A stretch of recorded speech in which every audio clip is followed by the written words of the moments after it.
I drove up to my mountain cabin to close it before winter set in. All I expected was cold pipes and a quiet afternoon. But when I came around that last bend and saw an unfamiliar truck parked in front of my porch, something deep in my chest went very still. I moved closer just enough to see through the window. My son was inside, with a woman who was not his wife. He never saw me. I turned around, walked back to my truck, and made a phone call. Not to my son's wife, to the other woman's husband. Before we go further, I want to say I'm genuinely grateful you're here. Tell me in the comments, where in the world are you watching from, your city, your country? Let's see how far this story travels. One small note. Certain details have been crafted for narrative purposes, and any resemblance to real names or locations is coincidental. But the lesson this story carries is absolutely real. My father built the cabin in 1961 with money he had saved for 11 years, working at a lumber mill outside of Asheville.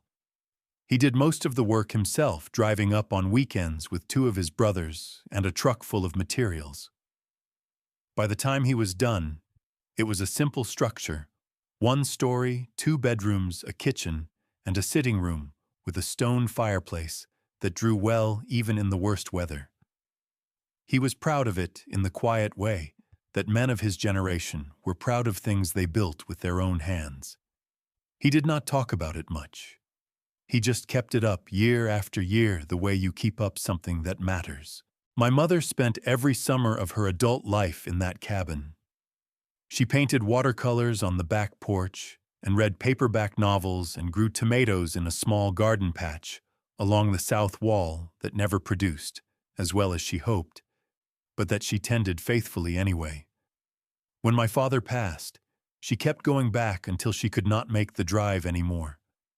The cabin went to me after that, the way things go to the one child who is likely to take care of them.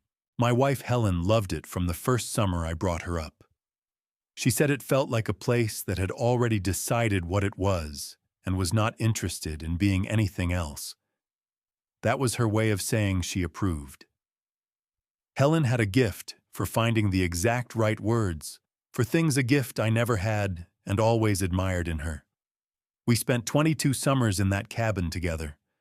We taught our son Julian to fish on the lake out back when he was 5 years old. We watched thunderstorms roll in over the ridge from the back porch with glasses of wine and no particular place to be. When Helen got sick, we came up one last time the summer before she passed. She wanted to hear the loons out on the water one more time, she said. We sat on the porch until well after dark that night listening. She has been gone for 6 years now. After she passed, I kept going back to the cabin the way some men go back to church. Not because it fixed anything. Nothing fixes the particular silence that a good marriage leaves behind when it ends. But the cabin was the place where she had been most herself, and being there made the silence feel less like absence and more like something I could carry.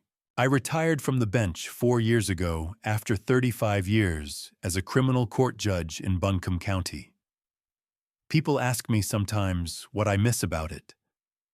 I tell them I miss the cases that were not straightforward, the ones where the truth was buried under several layers of other people's interests, and you had to be patient enough to wait for it to surface.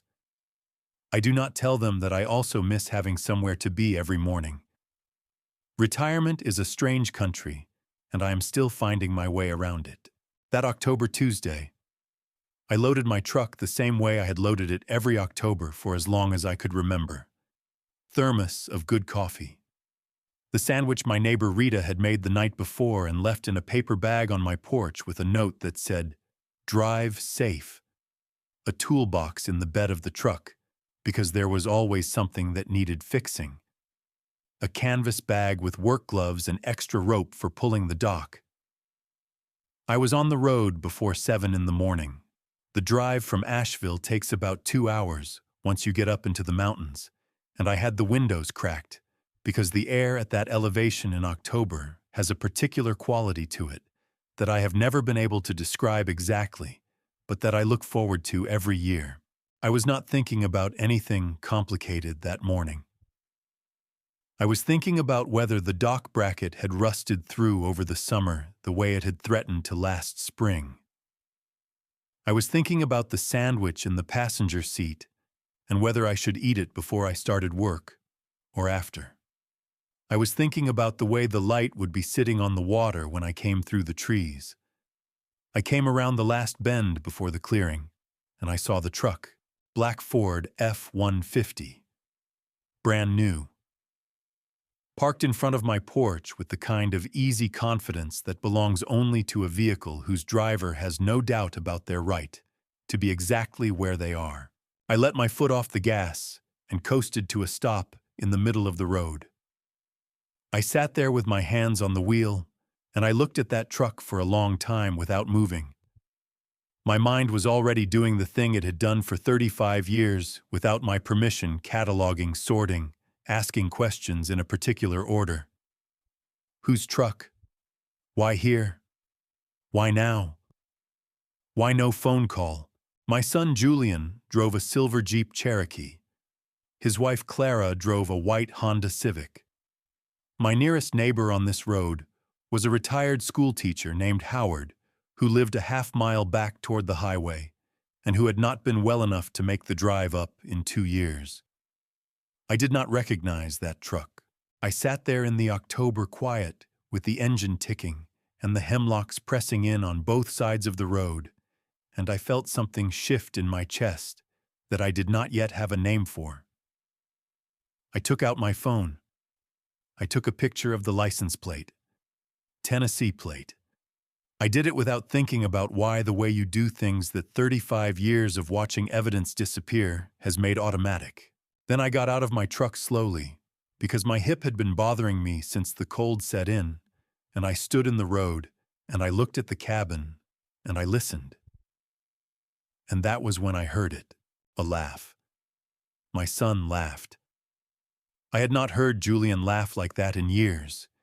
Easy, unguarded, the kind of laugh that belongs to a man who has forgotten to be careful. My chest tightened the moment I recognized it, a slow, terrible squeeze that started somewhere behind my sternum and did not let go. I moved toward the cabin on instinct, my boots quiet on the soft dirt. The kitchen window faced the side yard, and the blinds were halfway down the slats, angled open just enough. I pressed myself against the cedar siding and looked through the gap. Julian was sitting at my kitchen table. My table. The one my father had built from a single slab of walnut in 1964. He was leaning back in the chair with a glass of my whiskey in his hand, grinning at something the woman across from him had just said. The woman was not Clara.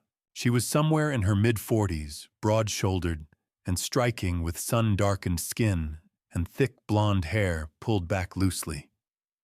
She wore a flannel shirt with the sleeves rolled up, and she was laughing too, her whole body leaning toward my son, the way a woman leans toward a man she has been leaning toward for a long time. "You are absolutely terrible," she said, still laughing, reaching across to swat his arm. "You know that, you keep coming back anyway," Julian said, catching her hand and holding it. She smiled at him, slow and warm. "I do, don't I?"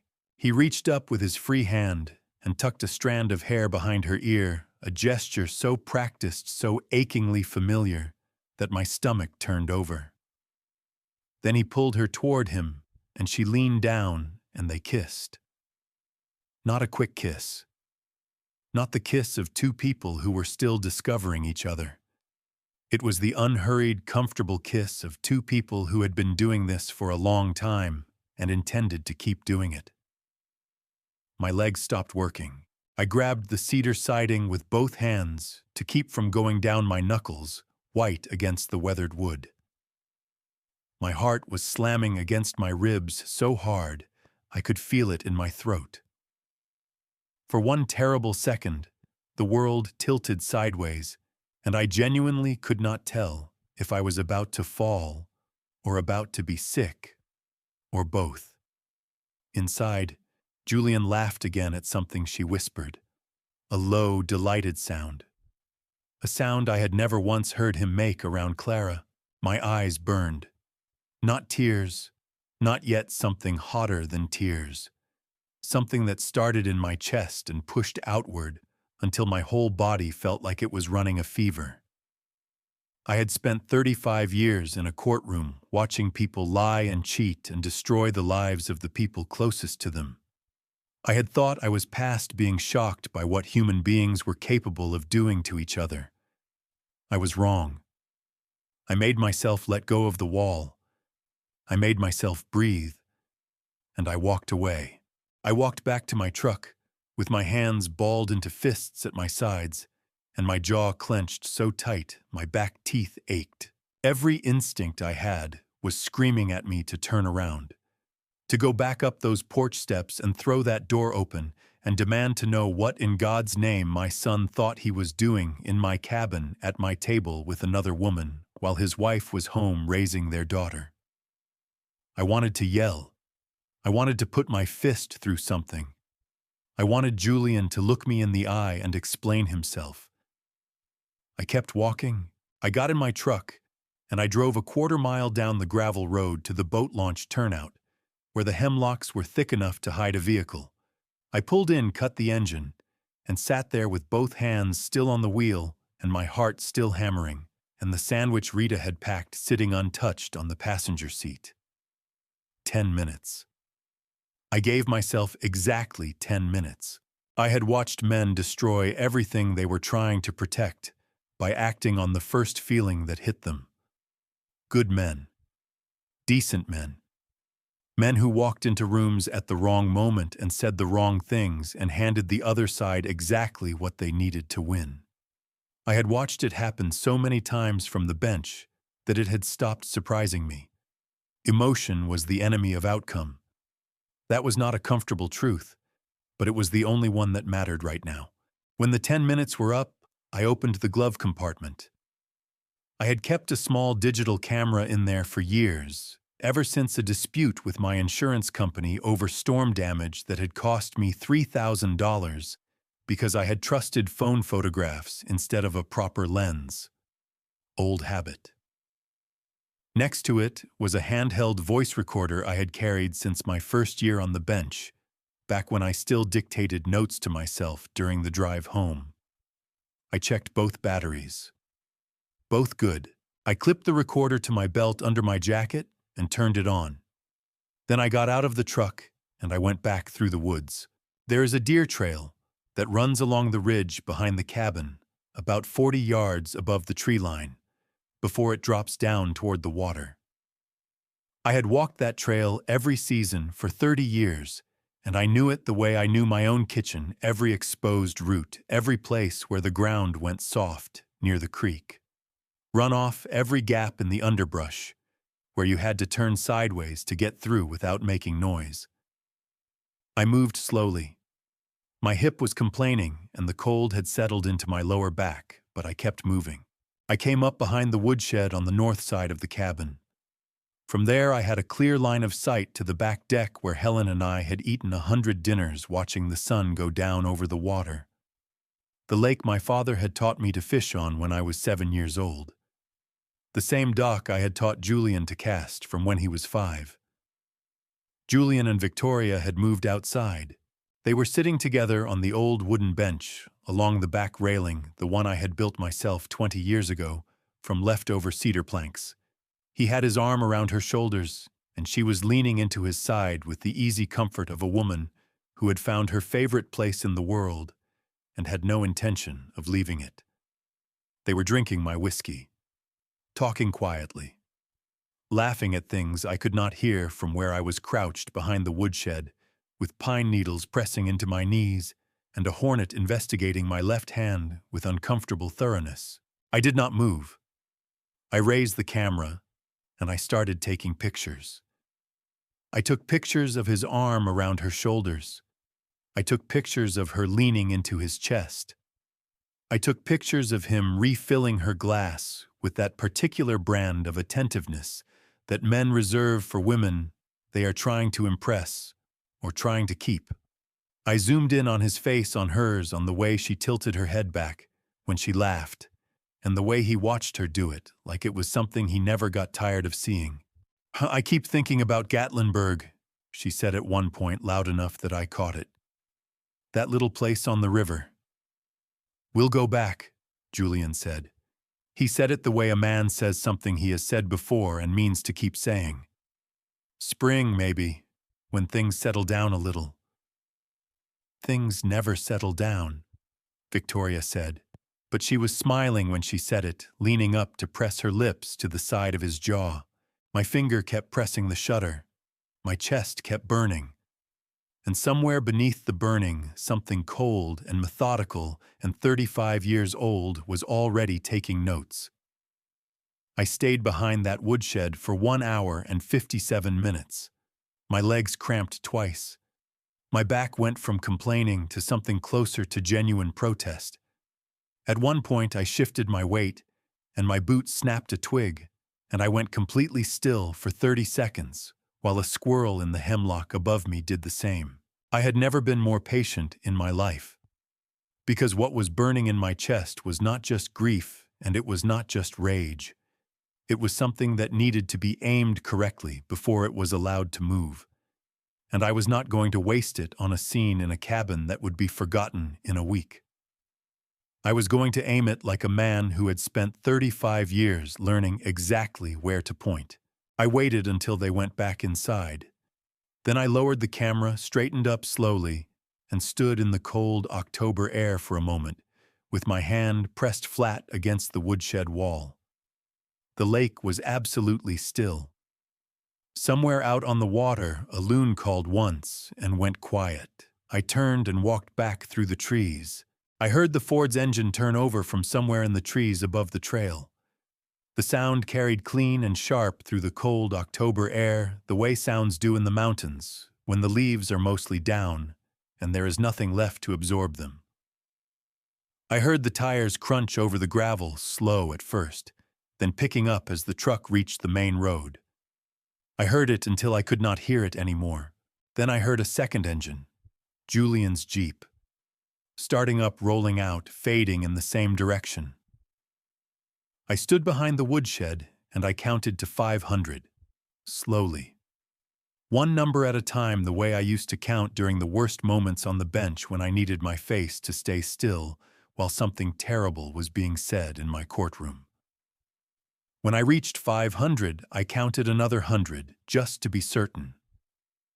Then I walked up to the cabin and let myself in with my own key. The kitchen stopped me first.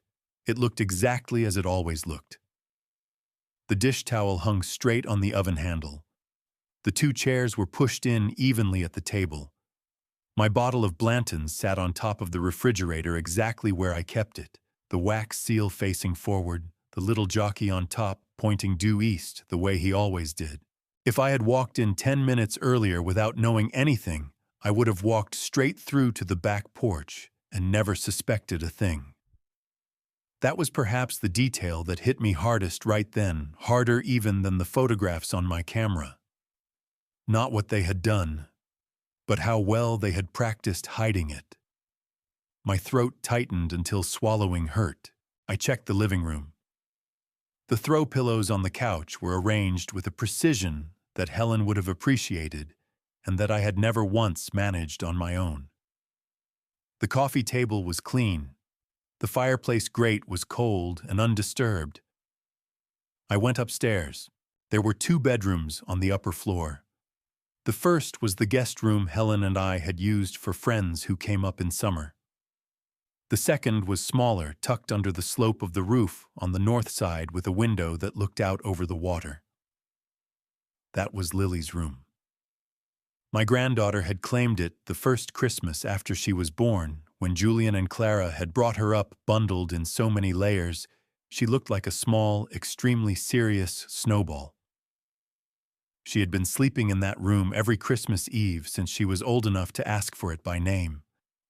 She kept a box of crayons in the nightstand drawer and a stuffed rabbit named Gerald on the pillow, and she called the cabin her favorite place in the whole entire world, which she announced every single visit with the absolute conviction of a 7-year-old who has not yet learned to hedge her opinions. I pushed the door open. The rabbit was still on the pillow. The crayon box was still in the drawer. I could see the corner of it sticking out. But the comforter was wrong. Pulled too tight on the left side loose and bunched on the right the way it looks when someone has made a bed quickly and without much care for the result. And the pillow on the right side, Lily's pillow, the one with the small yellow stars on the pillowcase that Clara had bought at a craft fair in Weaverville 2 summers ago, had been moved. Not far. Just enough. I stepped into the room and I looked down at that pillow. There was a single hair on the pillowcase. Long, blonde, catching the gray afternoon light from the window like a thread of something that had no business being there. My legs gave, not all the way. I caught myself on the door frame with one hand, my fingers digging into the wood hard enough to hurt, and I stood there, bent slightly at the waist, with my forehead almost touching the frame, and my eyes burning so badly I had to squeeze them shut. A sound came out of me that I did not recognize, something low and broken that I had not heard from myself since the night Helen died, and I pressed my free hand over my mouth to stop it from happening again. Lily had drawn pictures of this lake with those crayons. She had pressed her small face against that window on cold mornings to watch the deer come down to the water. She had asked me last Christmas with those wide, serious eyes she got from her mother whether the loons went somewhere warm in winter or whether they stayed and just got very, very cold. And her own father had brought a stranger into this room, into this bed, into the place where my granddaughter kept her rabbit and her crayons and her absolute certainty that the world was essentially a good and trustworthy place. I straightened up. I wiped my face with the back of my hand. I took one more look at that pillow, and I made myself a promise that I kept my mouth shut about for the next 3 weeks. Then I went downstairs. I sat at the kitchen table in the chair I had sat in for 30 years, and I put my hands flat on the walnut surface my father had made, and I looked up at the clock on the wall. The same clock my father had hung in this kitchen in 1968. The second hand swept around with the same steady indifference it had always had. I watched it for exactly 1 minute. When the minute was up, I stood, picked up my phone, and dialed a number I had not called in 2 years.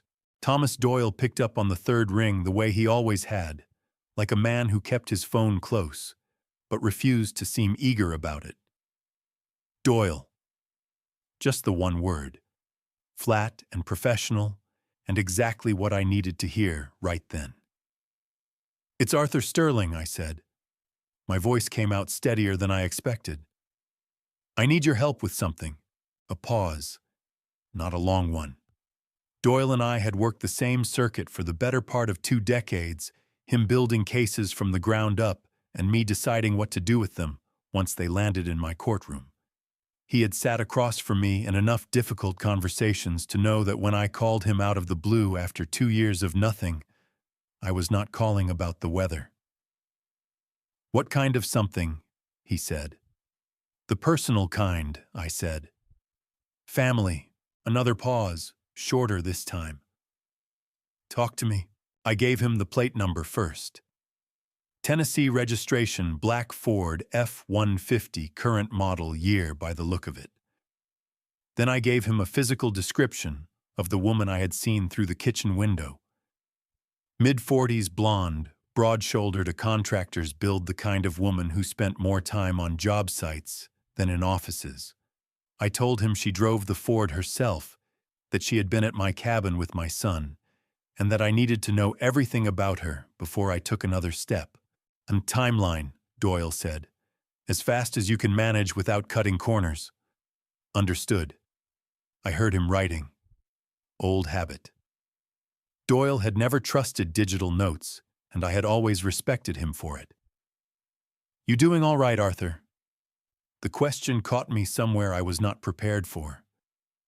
My jaw tightened. I looked at the clock on the wall, the same clock my father had hung 55 years ago, and I watched the second hand make one full sweep before I answered. "No," I said. "But I will be. I'll call you tomorrow afternoon," he said. And that was that. I hung up the phone and sat at the table for another few minutes, not thinking about anything in particular, just letting my hands rest on the walnut surface and my eyes stay on the window above the sink. The light outside had gone thin and gray. The lake was barely visible through the tree line, just a flat silver glint between the dark shapes of the hemlocks.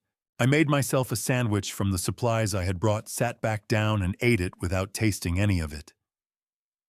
Then I packed up, locked the cabin, and drove home. The 2 hours back to Asheville were the longest 2 hours I could remember since Helen's last night in the hospital. I had the radio off. I had the windows up. The mountains rolled past in the early dark, and I held the wheel at 10 and 2 and kept my speed exactly 5 miles over the limit the way I always did. And twice I had to pull onto the shoulder because my hands were shaking badly enough that I did not trust them. I did not cry. I was not sure yet what I was feeling well enough to know whether crying was the appropriate response. What I felt was something larger and more shapeless than grief, something that had grief in it and rage in it, and a particular cold clarity that I recognized from the worst days on the bench, the days when the evidence in front of you was so unambiguous that the only question left was how much damage had already been done and how much could still be prevented. I kept driving. I got home a little after 8 in the evening. The house was quiet the way it is always quiet now, a quality of silence that has texture to it that pushes back slightly when you walk into it. I turned on the lights in the kitchen and the office and left the rest of the house dark. I made coffee I did not particularly want and carried it to my desk and sat down. My legal pad was where it always was, top right corner of the desk, next to the pen cup Helen had given me the Christmas before she got sick. I pulled the pad toward me and I started writing. Not in any particular order at first, just getting it down. What I had seen, what I had heard, what the photographs on my camera would show, what Doyle might find, what the possible explanations were, beginning with the most charitable and working toward the one I already knew was true. By the time I had filled 3 pages, the coffee was cold, and the clock on the wall read 11:47. I looked at what I had written for a long time. Then I drew a line under it all and wrote 2 words at the bottom of the page. Clara. Lily. Those 2 words sat there on the yellow paper under the desk lamp, and they did not move, and they did not ask me anything. They just waited the way the truth always waits, patient and immovable for the person who has to carry it to figure out how. I closed the pad. I turned off the desk lamp. I went to bed, and I lay in the dark for a very long time before anything close to sleep found me. Tomorrow Doyle would call, and then I would know what I was actually dealing with. Doyle called at 2:17 the following afternoon, which meant he had started working the moment we hung up and had not stopped. I was in the kitchen when the phone rang, staring at a cup of coffee I had poured 40 minutes ago and never touched. I picked up before the second ring. "Talk to me," I said. "Her name is Victoria Vance," Doyle said. 46 years old, lives in Maryville, Tennessee, about 50 miles southwest of Knoxville. Runs a small construction company out of their residential work, mostly high-end remodels and additions. She has been in business for about 8 years. I pulled out the legal pad and uncapped my pen. "Go on." "She is married," Doyle said. "Husband's name is Raymond Vance, 43 years old. Works as a registered nurse at Blount Memorial Hospital. Cardiac floor. By all accounts, he puts in somewhere between 55 and 60 hours a week." A brief pause. "They have 2 kids. Boy is 16, girl is 13. My pen stopped moving. I set it down on the legal pad and pressed my free hand flat against the kitchen counter because my legs had started doing something unreliable. Raymond Vance, 43 years old, working 60 hours a week on a cardiac floor while his wife drove a brand new Ford F-150 up to my cabin to drink my whiskey and laugh at my kitchen table with my son. "Arthur," Doyle said. "I'm here," I said. "Keep going." "The construction company is in trouble," Doyle said. "Has been for about 2.5 years. She is leveraged on her equipment behind on 2 subcontractor accounts, and her primary materials supplier filed a mechanics lien against her in August. My read is she is maybe 6 months from having to close the doors if nothing changes." I picked the pen back up. My hand was not entirely steady, but it was steady enough. "One more thing," Doyle said, and something in his tone made me go very still. "The truck, the F-150, it was purchased 14 months ago, cash purchase paid in full, $62,000. The kitchen went quiet around me in a way that had nothing to do with sound. "Her company was hemorrhaging money 14 months ago," I said. It was not a question. "Yes, it was," Doyle said. I stood at my kitchen counter, and I stared at the legal pad, and I felt something cold move through me from the top of my skull straight down to the soles of my feet. Not anger. Not yet. Something more precise than anger. The specific nauseating clarity of a man who has just watched a shape he did not recognize resolve itself into something he knows all too well. Victoria Vance. I said again, mostly to myself. I turned the name over in my mind the way you turn over a rock you have just found in your garden, not sure yet what is living underneath it. And then something shifted. Victoria, a contractor, residential remodels. Maryville, Tennessee, close enough to Asheville to make the drive without it being remarkable. "Doyle," I said slowly, "can you tell me whether her company has done any work in Asheville in the past 2 to 3 years? I heard him typing. A pause of about 40 seconds that felt considerably longer.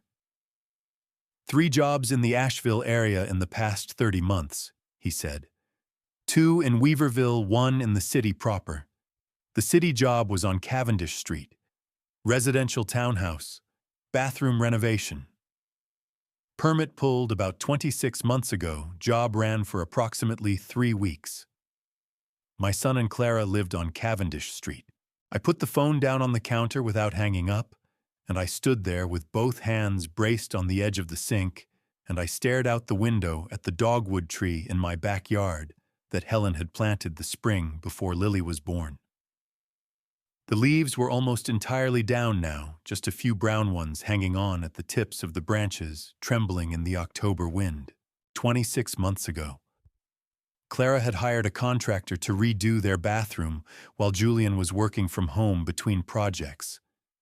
I remembered now. I remembered Clara telling me about the dust, how she had been bringing Lily over to my house in the afternoons to get away from the noise. I remembered thinking it was a bigger project than a bathroom needed to be. 3 weeks of workers in a townhouse that size. 3 weeks of Julian at home. 3 weeks of Victoria Vance in the house. My stomach turned over so hard, I had to grip the edge of the sink with both hands and breathe through my nose until it passed. Because I was doing the math now, and the math was not complicated. 26 months ago. And Doyle had said the affair, or whatever this was, had been going on for 2 to 2.5 years. It had started in their home. In the house where Clara made breakfast every morning and put Lily to bed every night and trusted that the walls around her family meant something. I picked the phone back up. "Doyle," I said. "Still here," he said quietly. "I need you to go deeper," I said. "Phone records if you can get them. Credit cards, hotel receipts, bank statements. I need to know everything, and I need it to be airtight, whatever it costs. How much time do I have?" Take what you need, I said. But don't take longer than you have to. Understood, he said. Arthur, you doing all right? I looked at the dogwood tree in the yard. I thought about Clara bringing Lily to my house to escape the dust. I thought about my daughter-in-law, 32 years old, a woman who graded papers at the kitchen table at 10 o'clock at night and packed Julian's lunch every morning and had never once in 11 years given me a single reason to doubt her. No, I said. But I'm going to make sure everyone else is. What Doyle had uncovered went far deeper than Arthur had imagined. Before I show you exactly what was in that manila envelope, drop a 7 in the comments and let me know you're still here. One quick note before we continue. Parts of this story contain fictional elements woven in for depth and reflection. You're welcome to step away now if that's not your thing. But if you stay, I promise it's worth it. 3 weeks is a long time to know something is wrong and not be able to do anything about it yet. I saw Julian twice during those 3 weeks. Once at his house for Sunday dinner, where he sat across the table from Clara and helped Lily cut her chicken into smaller pieces and asked me about the cabin winterization with an easiness that made my back teeth ache. Once at a hardware store on Merriman Avenue where we ran into each other by accident and talked for 10 minutes about nothing in particular while I looked at my son's face and searched it for some trace of the man I thought I had raised. I found nothing. He was that good. Or maybe I had just never known what to look for before. Clara made me a cup of tea at that Sunday dinner and sat beside me on the porch afterward while Lily chased fireflies in the yard, and she talked about her students and a parent-teacher conference that had gone sideways and a book she was reading that she thought I might like. She was warm and funny and completely unaware that the life she believed she was living had been quietly hollowed out from the inside. Every time she laughed, I had to look away. Doyle knocked on my door on a Wednesday morning in the second week of November. He was carrying a manila folder thick enough that the clasp strained to hold it shut. He set it on my kitchen table, and he looked at me with the particular expression he reserved for the moments in our working lives when the evidence had come back worse than expected. "Sit down, Arthur," he said. I sat. He opened the folder. "The affair has been going on for 2 years and 4 months," he said, laying the first set of documents in front of me. "I have hotel receipts from 6 separate locations: Pigeon Forge, Gatlinburg, Bristol, Knoxville, Chattanooga, and 1 weekend stay at a resort outside of Asheville that she told Raymond was a contractors' conference." He paused. There was no contractors' conference. I looked at the receipts. Dates, room numbers, charges for room service and minibar. The kind of paper trail that people convince themselves they are not leaving while they are leaving it. "Keep going," I said. Doyle laid down a second set of documents. Bank statements. Page after page of them highlighted in yellow at irregular intervals. Over the past 18 months, Julian has moved approximately $60,000 out of the joint account he holds with Clara. The withdrawals were structured carefully, never more than $3,000 at a time, spread across different days of the month, to avoid triggering automatic flags. Some went to a personal account in Julian's name only. Some went directly to Victoria's business account, recorded as consulting fees for work that was never performed. The kitchen tilted slightly. I put both hands flat on the table. $60,000, I said. "Yes," Doyle said, "from the account he shares with Clara." "Yes." I stood up from the table so fast, my chair scraped back and nearly tipped over. I walked to the kitchen window, and I stood there with my back to Doyle and my hands pressed against the window frame, and I stared out at the dogwood in the yard, and I breathed. In through the nose, out through the mouth, the way I had learned to breathe through the worst moments in a courtroom, when what was being said was so monstrous that the only dignified response was no response at all. "Arthur," Doyle said behind me. Give me a minute, I said. My voice came out rough and strange like something dragged over gravel. He gave me the minute without another word. When I turned back around, my face was under control. The rest of me was not entirely, but my face was. I sat back down. I pulled the bank statements toward me and I read through every highlighted line. $60,000. Taken in careful, calculated increments over 18 months. Clara's money, too. Money she had earned standing in front of a classroom 5 days a week. Money that was supposed to be building a future for a 7-year-old girl who kept a stuffed rabbit named Gerald on her pillow and thought the cabin was the most beautiful place in the world. "There is one more thing," Doyle said, and his voice had gone careful in a way that made me look up. He laid down a single photograph. It was a picture of Victoria's construction yard taken from the street, a modest operation, one main building, and an equipment shed. On the side of the building, painted in large letters, was the company name, Vance Custom Build. Her primary lender called the note 2 weeks ago, Doyle said. She has 30 days to refinance or the equipment gets seized. My best estimate is that without a significant cash injection in the next 30 to 60 days, Victoria Vance does not have a company anymore. I looked at the bank statements. I looked at the photograph. I looked at the dates on the hotel receipts and the dates on the withdrawals, and I watched the whole ugly architecture of it assemble itself in front of me with the kind of terrible clarity that only comes when you have been a judge long enough to recognize the structure of a crime, even when it is wearing the face of someone you love. Julian had not just been unfaithful, he had been funding it. Systematically, carefully, with money that did not entirely belong to him, taken from a woman who trusted him completely to prop up a failing business belonging to a woman who had walked into his home under the pretense of honest work and walked out with something that was not hers to take. I looked at Doyle. "My God," I said.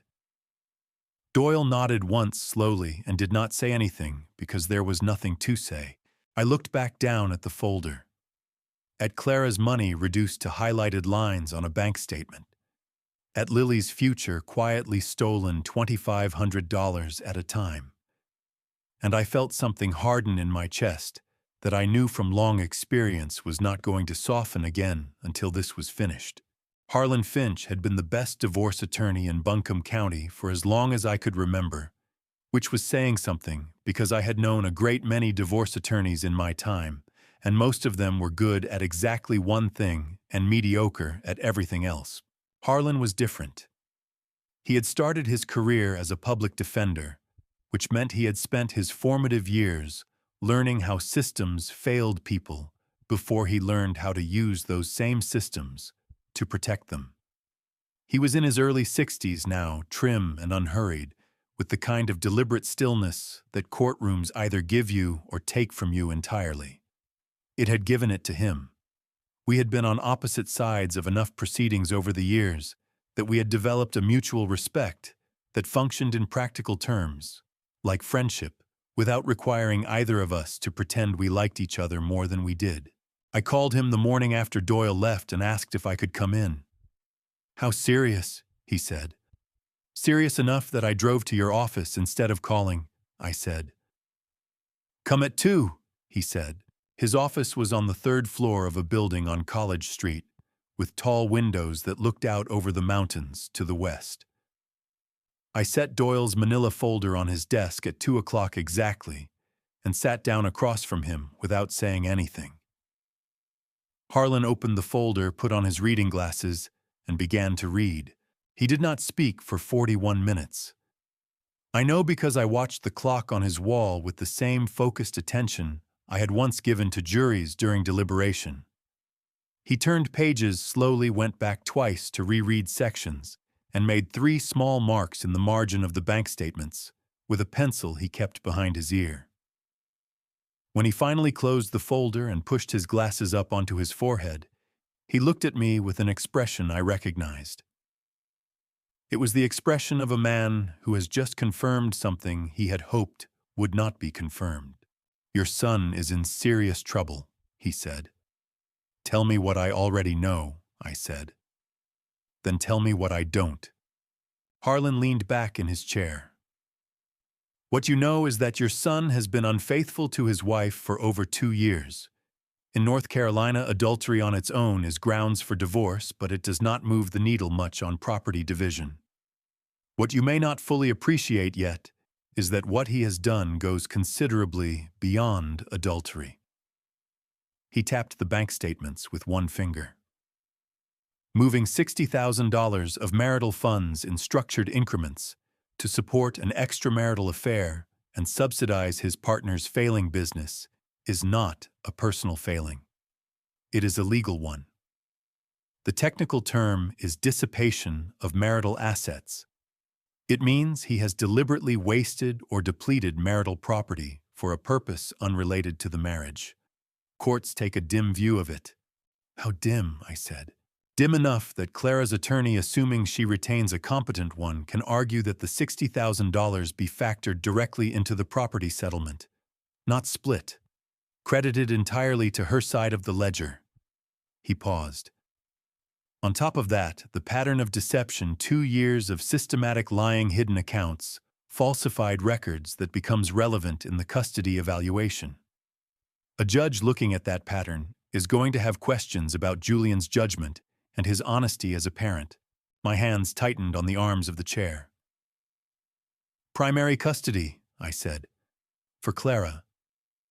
"It is a strong argument," Harlan said carefully. "Not a guarantee, but a strong argument, yes, particularly if the documentation is as clean as this." He gestured at the folder. "Which it appears to be." I exhaled slowly. Something in my chest loosened by a fraction, the first fraction it had loosened in 3 weeks. "There is a condition," Harlan said, and his voice sharpened slightly. "Timing. If Clara finds out before we file, if Julian finds out we are coming, if Victoria Vance gets wind of this through any channel and has a chance to make a phone call, the window closes. Julian hides assets. Victoria destroys records. By the time we get in front of a judge, the story has been rewritten, and we are fighting a much harder case." He leaned forward. "We file first. We move fast. And nobody on the other side knows it is coming until the papers are in their hands." "Understood," I said. "Have you told Clara?" Harlan asked. "No." "When? Soon," I said. "But not yet. There is something I need to do first." Harlan studied me over the top of his glasses with the particular look he reserved for clients who were about to complicate his life. "Arthur," he said slowly, "whatever you are planning, make sure it does not compromise the evidence or give Julian grounds to claim harassment or illegal surveillance." "Chapikam." "The photographs were taken on my property," I said. "By me. Without trespassing anywhere I did not have the right to be." Harlan considered that for a moment. Then he nodded, once the small, precise nod of a man who has decided to trust a colleague's judgment, while reserving the right to say he told them so. "All right," he said. "Then do what you need to do. But call me the moment you are ready to move. I want to be able to file within 24 hours of your signal." I stood up and picked up the folder. "Harlan," I said. "Yes. Thank you." He waved a hand as if gratitude were a minor inconvenience. "Thank me when we win," he said. "Now go make your phone call." I walked out of his office and down 3 flights of stairs and out into the November cold with the manila folder under my arm and one name turning over and over in my mind. Raymond Vance. Doyle had included a photograph of Raymond Vance near the back of the folder, behind the bank statements and the hotel receipts. It was a candid shot taken outside the hospital, the kind of picture a careful investigator takes without announcing himself. Raymond was in his scrubs navy blue, walking toward the parking lot with his head down and a coffee cup in one hand, and the particular exhaustion of a man who has just finished a long shift, written into every line of his body. He looked like a decent man. That was the thing that hit me hardest, standing in my kitchen that Thursday morning with the folder open on the counter. He looked like exactly the kind of man who deserved better than what was being done to him. I thought about Helen. I thought about the 6 years since she had been gone, and how the missing of her had changed shape over time, but had never once gotten smaller. I thought about what it would have meant to me in those early years when the grief was still fresh enough to be physical if someone had known something about Helen that I deserved to know and had chosen to stay quiet for their own convenience. I would never have forgiven that person, not in this lifetime. I picked up my phone. I had Raymond's cell number from Doyle's file. I stood at my kitchen counter with the November light coming flat and gray through the window, and I dialed. He picked up on the 4th ring. His voice was thick with the particular heaviness of a man who has just been woken up after a night shift. "Hello, Mr. Vance," I said. "My name is Arthur Sterling. I am calling from Asheville, North Carolina. I am sorry to contact you this way, and I am sorry for what I am about to tell you. But I believe you have a right to know what I know." A long pause. When he spoke again, his voice had sharpened considerably, the sleep gone out of it. "Who did you say you are?" "Arthur Sterling. I am a retired criminal court judge. My son is Julian Sterling." I paused to let that land. "I have reason to believe that my son and your wife have been involved with each other for approximately 2 years and 4 months. I have documentation. Photographs, hotel receipts, bank records. I am prepared to send all of it to you within the hour." The silence on the other end of the line lasted so long that I checked the screen to make sure the call had not dropped. Then Raymond Vance made a sound that I recognized from 35 years on the bench.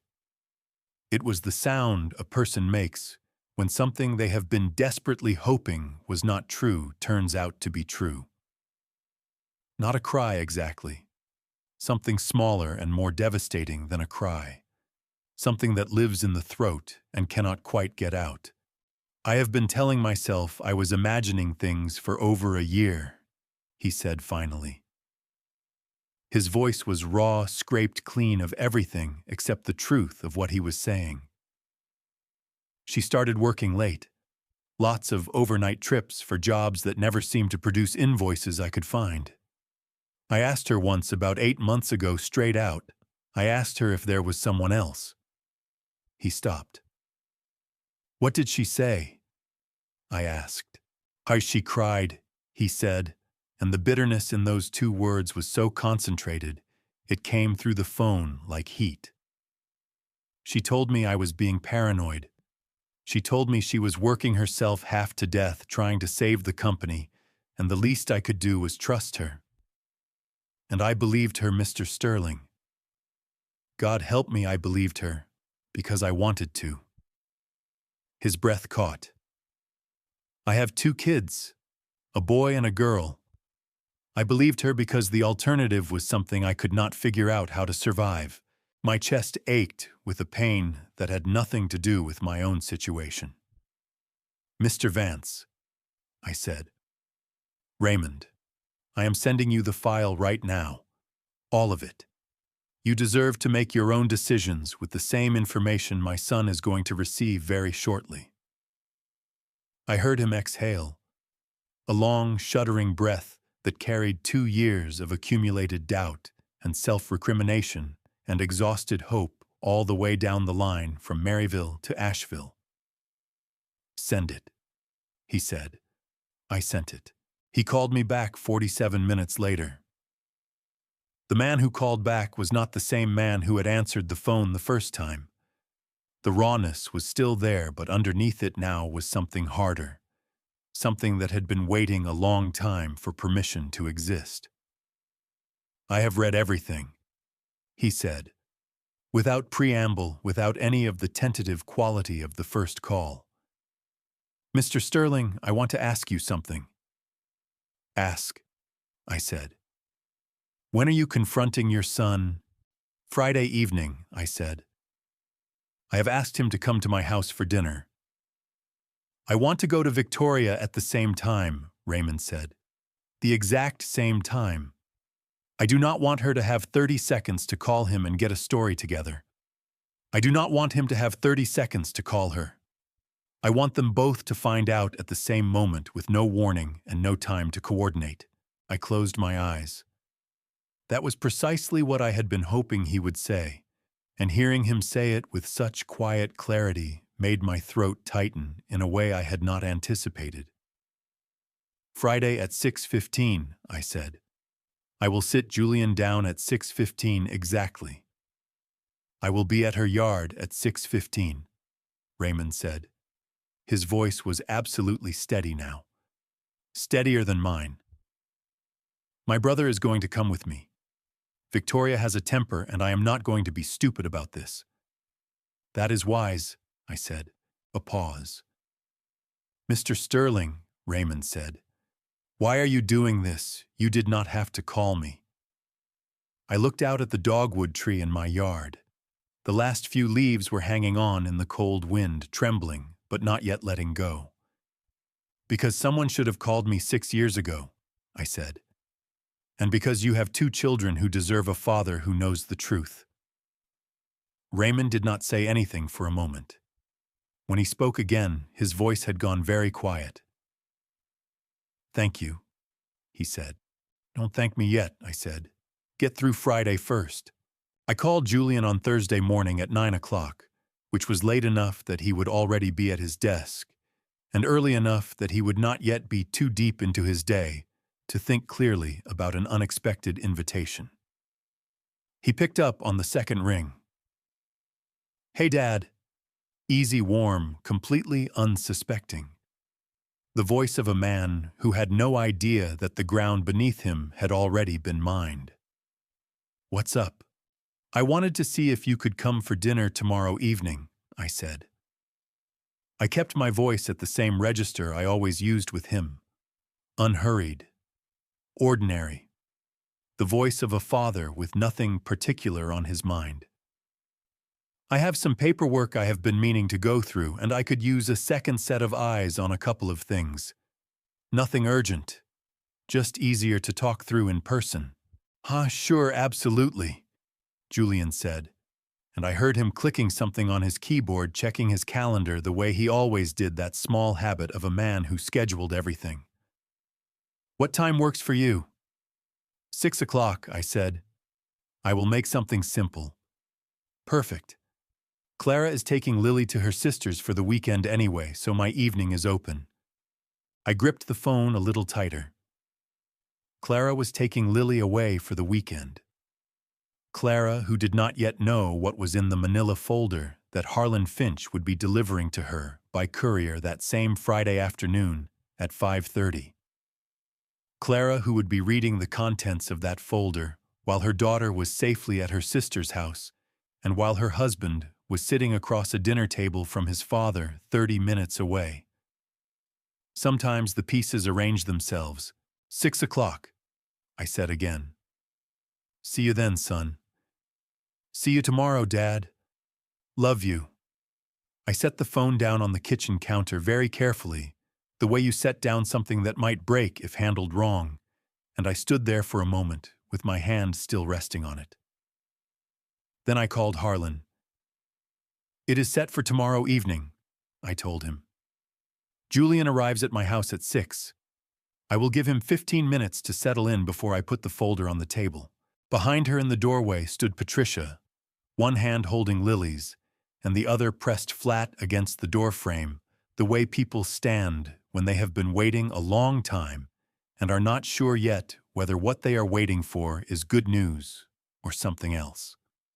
Patricia had driven to Susan's house that morning to bring Lily to the courthouse at Clara's request, so that whatever the outcome was, Lily would be close. She needs to have it in her hands before Julian sits down across from me, but not so far in advance that she has time to call him first.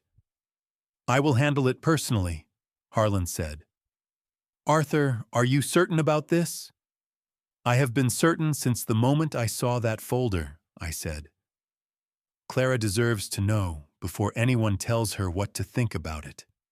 She deserves to read it herself and make her own decisions. All right, Harlan said.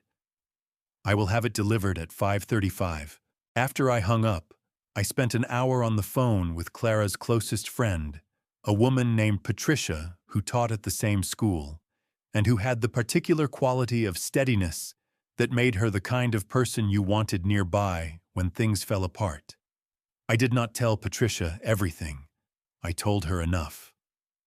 I told her that Clara was going to receive some very difficult news tomorrow evening, and that she should be available by phone and prepared to drive to Clara if needed.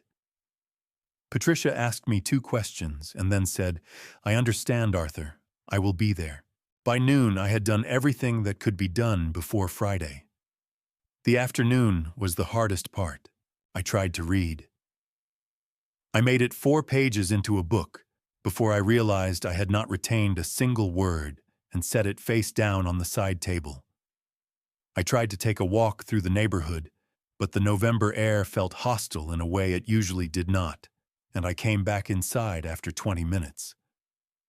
I sat in my office, and I looked at the legal pad with its 3 pages of notes and the 2 names at the bottom, and I thought about what tomorrow evening was going to do to my son. Not to his marriage, not to his finances, to him, to the person he was. Julian had been 6 years old when he first caught a fish on that lake behind the cabin. He had been so excited that he had dropped the rod trying to hold it up, and I had grabbed it before it went in the water, and we had stood there together, both of us holding the rod, both of us laughing with the morning sun just coming over the ridge. He had made me promise not to tell his mother how close the rod had come to going in, because she had only just stopped worrying about him falling in the dock. That boy was still there somewhere. That thought did not make what I was doing harder, but it made it heavier. I poured 2 fingers of bourbon at 7 in the evening and took it out to the back porch and sat in the chair Helen had always used, the one with the worn armrests where her elbows had rested for 22 summers. The sky was going dark over the mountains, in layers deep blue at the top, shading down to a pale amber at the horizon line, where the last of the light was holding on. I sat there until the amber was gone. I went inside at 8. I laid out what I needed for tomorrow. The folder, 2 glasses, the bourbon. I set them on the kitchen counter in a row with the same deliberateness I had once used to arrange evidence exhibits before a difficult session. I went to bed at 10.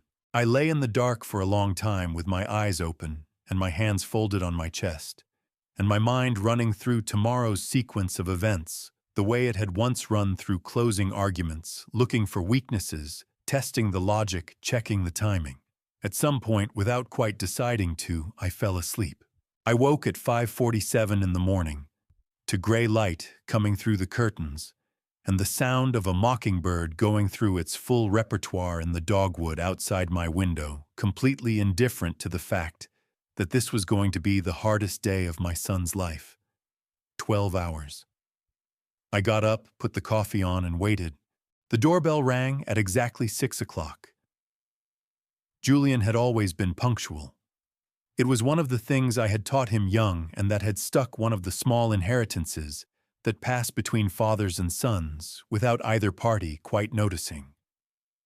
I heard his footsteps on the porch, the particular rhythm of them, and for one suspended moment I stood in the kitchen with my hand on the back of a chair, and I let myself feel the full weight of what the next hour was going to do. Then I walked to the door and opened it. He looked good. That was the first thing I noticed, and the thing that hit me hardest, because it would have been easier if he had looked guilty or diminished, or in some way marked by what he had been doing. He did not. He was wearing a dark green flannel shirt I had not seen before, and he had gotten a haircut recently, and he was smiling the easy smile of a man who believed he was simply having dinner with his father on a Friday evening. "Hey, Dad." He stepped in and gave me a one-armed hug, the same hug he had given me since he was tall enough to reach my shoulder. "Something smells good. What are we having?" "Come sit down at the table first," I said.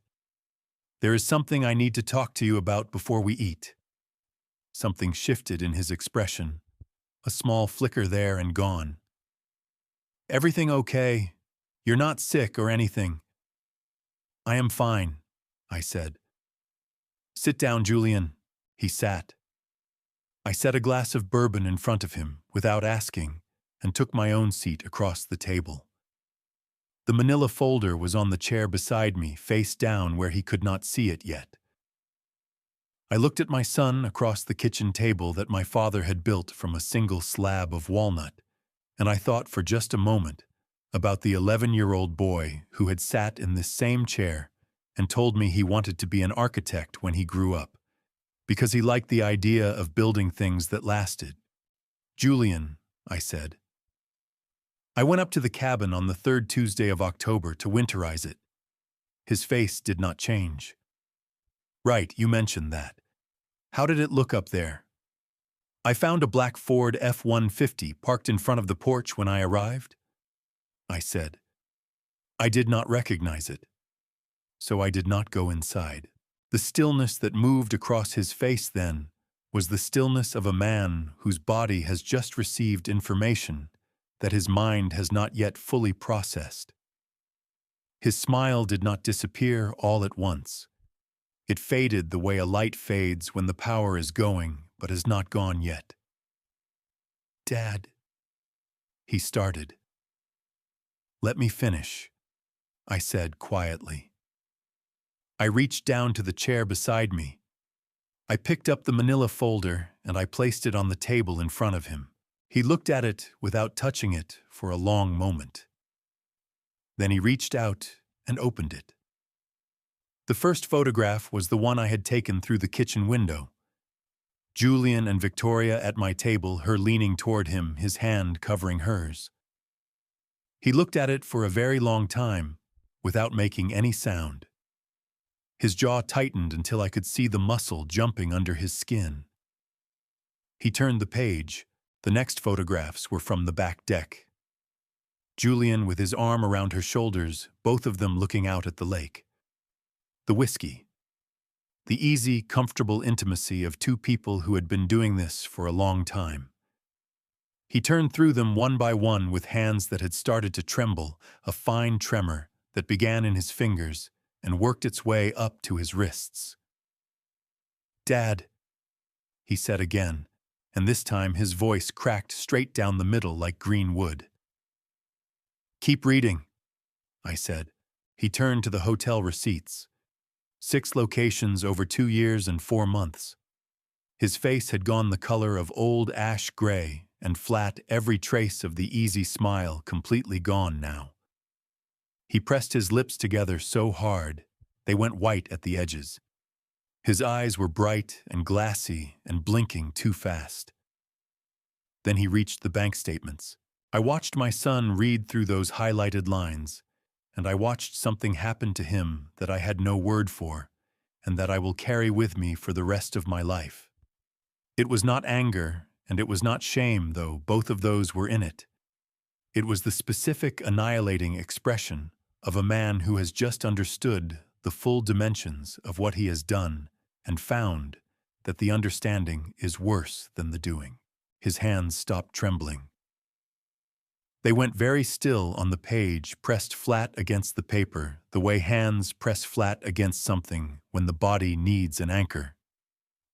Then he pushed back from the table so hard his chair legs screamed against the floor, and he stood up, and he walked to the kitchen window, and he stood there with his back to me, and his shoulders pulled up around his ears, and his head bowed forward. His shoulders began to shake. Not loudly. Julian had always cried the way I cried, which was as quietly and as privately as possible, as if grief were something that ought to be conducted without witnesses. His whole back shook with it, great silent heaves that he was clearly doing everything in his power to control and could not quite manage. I did not go to him. I did not speak. I let him have it the way my own father had let me have the moments that needed to be had without an audience, even when the audience was someone who loved you. I looked at the clock on the wall. 6:14. 1 minute. I picked up my bourbon and I held it in both hands, and I looked at my son standing at the window of the kitchen where he had eaten 1,000 meals as a boy, and I felt my own throat close up tight and my own eyes burn hot, and I made myself breathe through it because there was still one more thing that needed to be said before 6:15. "Julian," I said quietly, "sit back down. There is something else you need to know." Julian turned from the window slowly, the way a man turns when he is not entirely sure his legs will hold him. His face was a ruin. Eyes red-rimmed and swollen jaw set hard against whatever was still trying to come out, the particular devastation of a man who has just cried in front of his father for the first time since he was a boy and does not know what to do with that. He came back to the table and lowered himself into the chair like someone who had aged 20 years in the past 10 minutes. "What else?" he said. It was not quite a question. I looked at the clock. 6:14 and 40 seconds. "There is a man named Raymond Vance," I said. "He is 43 years old. He works as a cardiac nurse in Maryville, Tennessee. He works 60 hours a week. He has 2 children, a 16-year-old boy and a 13-year-old girl." I paused. "He is Victoria's husband." Julian closed his eyes. A single tear broke loose from his right eye and ran down his jaw and dropped onto the bank statement, still open in front of him. He did not wipe it away. He did not seem to notice it. "He did not know," I said, "until I called him." Julian's eyes opened. He stared at me. "You called him?" "3 days ago," I said. "I sent him the same file that is sitting in front of you right now. He deserved to know. His children deserved a father who was not being lied to." "Dad." Julian's voice broke again, jagged and raw. "Dad, what have you done?" "I have done what needed doing," I said quietly. "And there is one more thing." I looked at the clock. 6:15. Harlan Finch delivered the petition documents to Clara by courier at 5:35 this afternoon. She had the right to review and sign before anyone moved another step.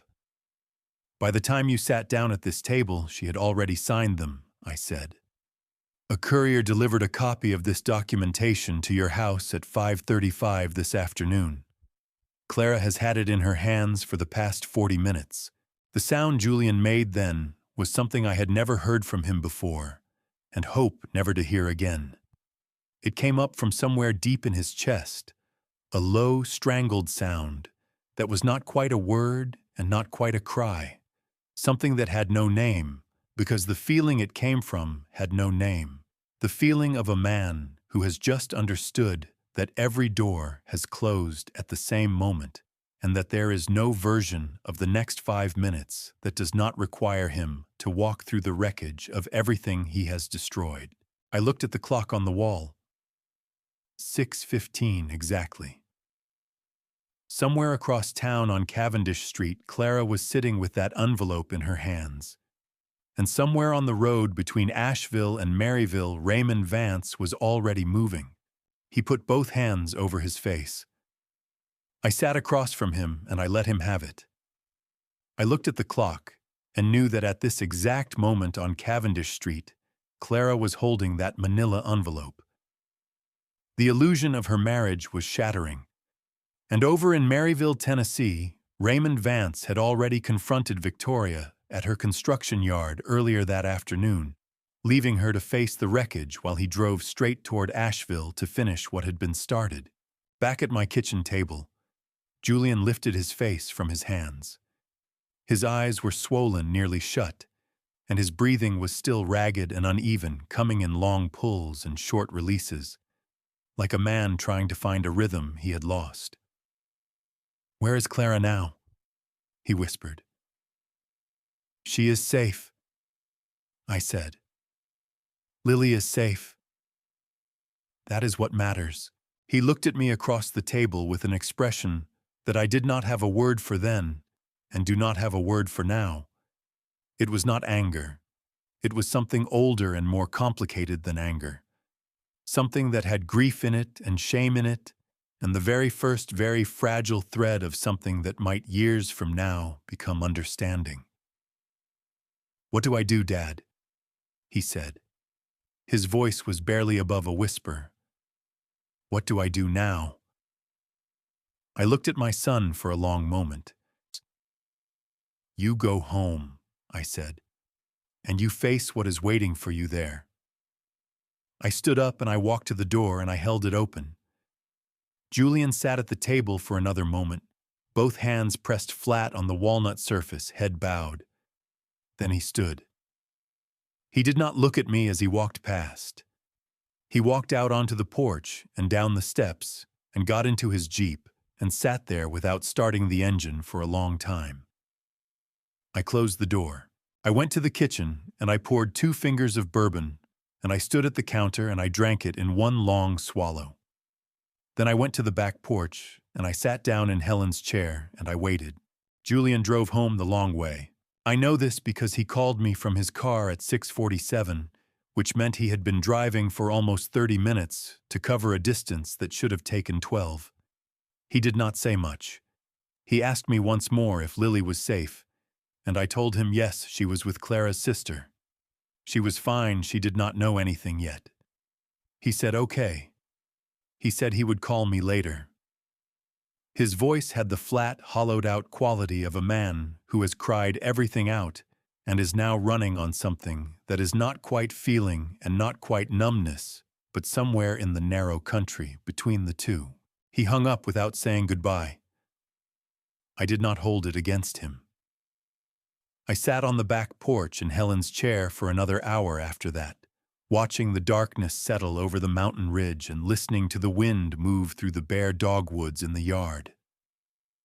Somewhere down the block, a neighbor's dog was barking at something it had no business barking at. The bourbon glass on the arm of the chair had been empty for a long time. I thought about what Julian was driving home to. Julian called me at 6:47. He had been driving for 35 minutes to cover a distance that should have taken 12, which told me everything I needed to know about the state he was in before he said a single word. "She's gone," he said. His voice was flat in the way that voices go flat when a person has cried everything out and arrived somewhere beyond crying. "The house is dark. Lily's boots are gone. The backpack hook is empty." A pause. "There's an envelope on the coffee table. It's been opened." "I know," I said. "There's a man sitting in Clara's chair," Julian said, and something in his voice shifted. "Dad, there is a man sitting in our living room. His name is Raymond Vance," I said. "Let him say what he came to say." The line went quiet for a moment. "Okay," Julian said finally. Very small, very young sounding. "Okay," I said back. I hung up the phone. I sat on the back porch in the dark, and I waited, and I thought about what was happening inside that house on Cavendish Street, and I let Raymond Vance do what he had driven 2 hours to do. The voice came from the armchair in the corner. Julian spun around so fast, he knocked his shin against the coffee table and had to grab the back of the couch to keep from going down. His heart was slamming against his ribs loud enough that he could feel it in his ears. Because sitting in the armchair in the corner of his living room, in the chair where Clara sat every Sunday morning, to drink her coffee and read, was a man he had never seen before in his life. The man was lean and tired-looking, somewhere in his early 40s, with dark circles under his eyes that spoke of too many night shifts and not enough sleep. He was wearing jeans and a gray Henley, and his hands were resting on the arms of the chair with a deliberate stillness that suggested he had been sitting there for some time. and was prepared to sit there considerably longer if necessary. "Who are you?" Julian said. His voice came out cracked and unsteady. "How did you get in my house?" "Your wife left the back door unlocked," the man said. "I imagine she knew someone might need to use it." He paused. "My name is Raymond Vance. I believe you know my wife." The silence that followed that sentence was the loudest silence Julian had ever stood inside of. Raymond did not raise his voice. He did not stand up. He did not lean forward or clench his jaw or do any of the things that a man in his position might reasonably have been expected to do. He simply sat in Clara's Sunday morning chair and looked at Julian with the level, exhausted gaze of a man who has already done all of his falling apart in private and has arrived here having put himself back together into something harder and more purposeful than what he was before. I worked a 12-hour shift last night on the cardiac floor. Your father called me days ago, Mr. Sterling. I didn't want to believe it, but the file he sent didn't lie. I was at Victoria's Yard at 6:15 this evening, Mr. Sterling. Your father told me the exact time. I left her there with her life in pieces, got in my truck, and drove straight here. I left her there with her life in pieces, got in my truck, and drove 2 hours straight to Asheville. Your wife left the back door unlocked when she packed her bags and left with your daughter an hour ago. I imagine she knew someone might need to use it." Julian's legs were not working properly. He made it to the couch and sat down heavily, both elbows on his knees, head dropping forward. "Yes," he said. "He told me. He sent me the same file your wife has been reading for the past hour," Raymond said. "The hotels, the bank statements, the photographs." A pause. "My daughter is 13 years old. She has been asking me for the past 6 months why her mother seems distracted all the time. I have been telling her that Mom is just stressed about work." His jaw tightened for just a moment, the first crack in the composure, and then smoothed over again. "I will not be telling her that anymore." Julian pressed the heels of his hands against his eyes so hard that colors burst behind his lids. His shoulders were shaking again, that same helpless trembling that had started at his father's kitchen table and apparently had not finished with him yet. "I am sorry," he said, and the words came out so broken and inadequate that saying them felt worse than not saying them. "Raymond, I am so sorry. I know that does not mean anything right now, but I am sorry." Raymond looked at him for a long moment. "No," he said quietly. "It does not mean anything right now." He stood up from the chair, unhurried, and straightened his Henley. "I am not here because I wanted to say something to you, Mr. Sterling. I am here because your father asked me to deliver something." He reached into the back pocket of his jeans and produced a folded piece of paper and set it on the coffee table next to the manila envelope. "That is a copy of the divorce filing my attorney submitted this afternoon. It includes a claim for the recovery of marital assets dissipated to support your business ventures with my wife over the past 18 months. Julian stared at the piece of paper. "My attorney and your father's attorney have already spoken," Raymond said. "I am told the documentation is extensive." He buttoned the top button of his Henley with steady fingers.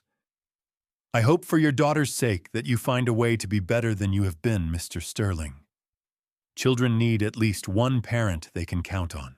He walked to the front door. He opened it. The cold night air came in and moved through the living room, lifting the edges of the papers on the coffee table very slightly before settling again. Raymond paused in the doorway with his back to Julian. "Tell your father," he said, "that I said thank you." Then he walked out. The door swung shut behind him with a soft, final click that was somehow louder than a slam. Julian sat on his couch in the house that was no longer his home, surrounded by photographs of a life he had dismantled with his own hands, and he did not move for a very long time. Outside, a car started. Headlights swept briefly across the living room wall and then were gone. The house was absolutely silent.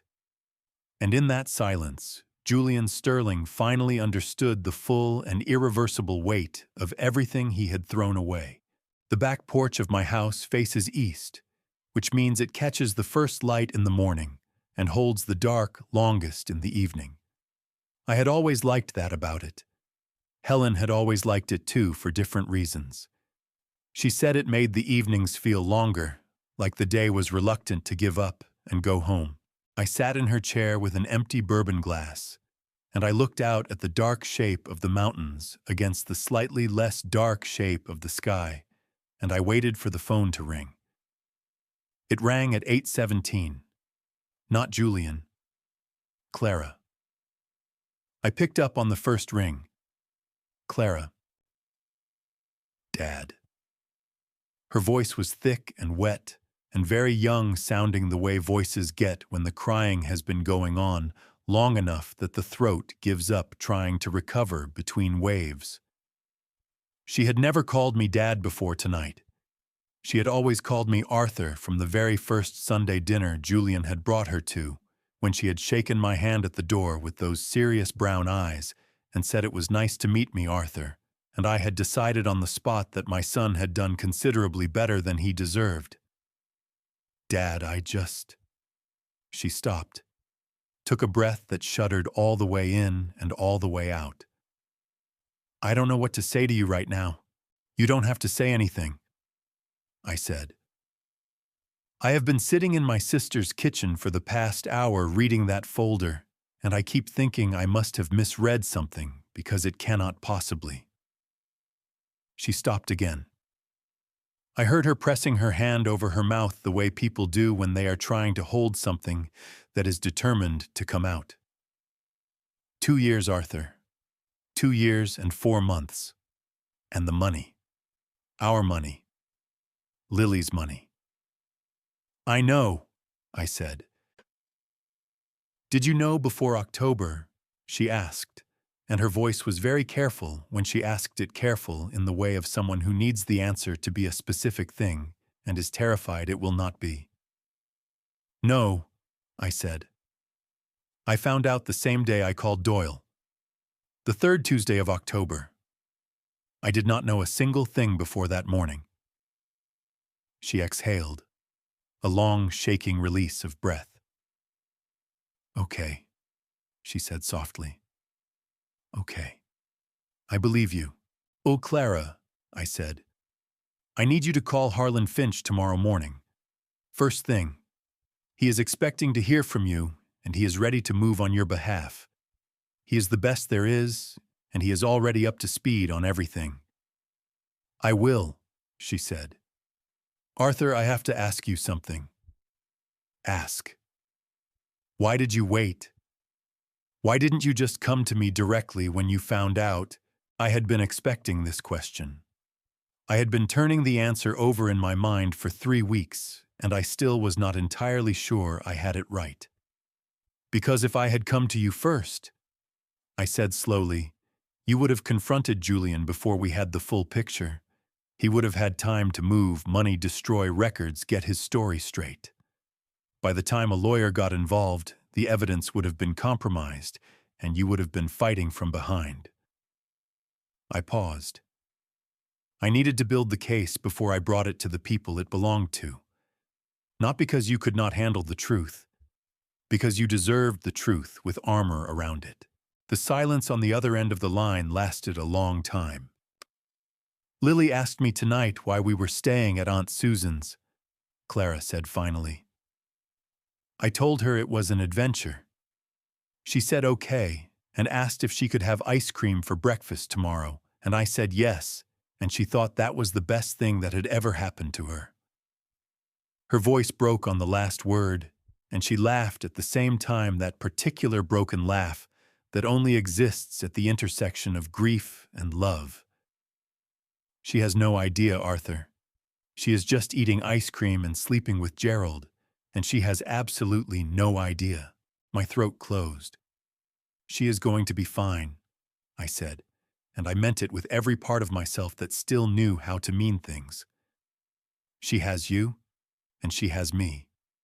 She is going to be fine. I know, Clara said. I know she is. A pause. Thank you, Dad. I don't have a word big enough for what you did, but thank you. I opened my mouth to answer her, and found that nothing came out. Not because I did not have words, because the words that were there were too large for the moment, and I did not trust my voice to carry them without breaking. I pressed my lips together and looked out at the dark mountains, and I breathed. Get some sleep, I managed finally. Call Harlan at 8 tomorrow morning. I will check in with you in the afternoon. Okay, she said. Good night, Arthur. I love you. I love you too, Clara, I said. Give Lily a hug from me. I set the phone down on the arm of the chair. And then I sat very still in the dark for a moment, and I let what had been building in my chest for the past 3 weeks finally come. It did not come loudly. I had never been a loud man, and grief had not changed that about me. It came the way it always came, quietly and without warning, a pressure behind the eyes and a tightening at the back of the throat, and then the slow, unstoppable release of something that had been held too long. I pressed the back of my hand against my mouth the way Clara had done on the phone, and I looked out at the mountains and I cried.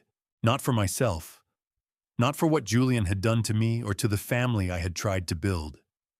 I cried for the boy who had dropped his fishing rod into the lake at age 6 and laughed so hard he nearly went in after it. I cried for the 22-year-old who had called me from a parking lot in Charlotte to tell me he had met someone incredible, and his voice had been so lit up with it that I had sat in my truck for 10 minutes after we hung up, just smiling at nothing. I cried for every version of my son that had existed before the version that had sat across my kitchen table tonight, with his face destroyed and his hands pressing flat on the walnut surface, looking for something solid to hold on to. I cried for the man he could have been. I do not know how long it lasted. Long enough. When it was finished, I felt hollowed out in a way that was not entirely unpleasant, the particular emptiness that follows a grief that has finally been given its proper space. I wiped my face with the back of my hand. I picked up the empty bourbon glass. I went inside. I washed the 2 glasses I had set out for the evening, dried them, put them back in the cabinet.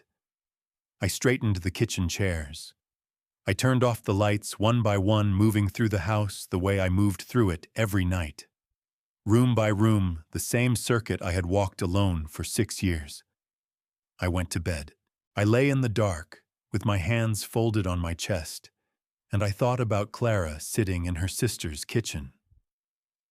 I thought about Lily eating ice cream and sleeping with Gerald, and believing the world was still the good and trustworthy place it had always been for her. I thought about Julian alone in that house on Cavendish Street. And then I thought about Monday morning. Monday morning. Harlan would walk into the Buncombe County Courthouse with a manila folder under his arm and file the paperwork that would begin the formal dismantling of my son's marriage.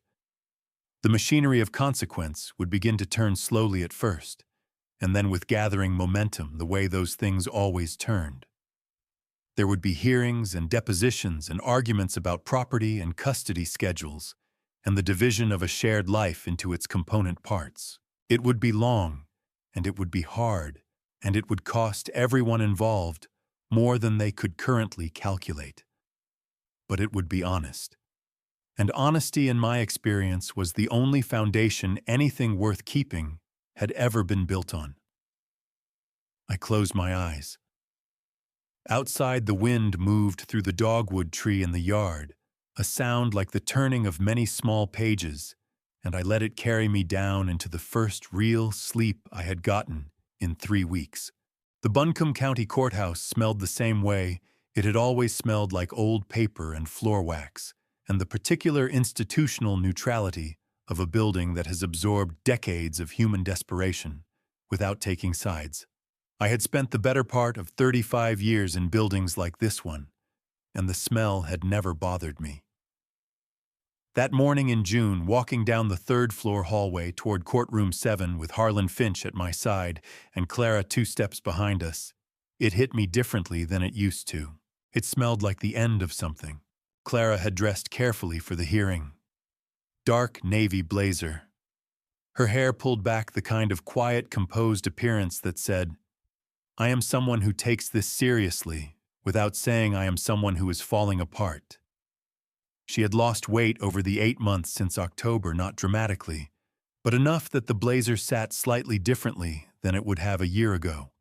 Her eyes were clear and steady, and she walked with the particular straightness of a woman who has decided that whatever happens inside that courtroom, she is not going to let anyone see her bend.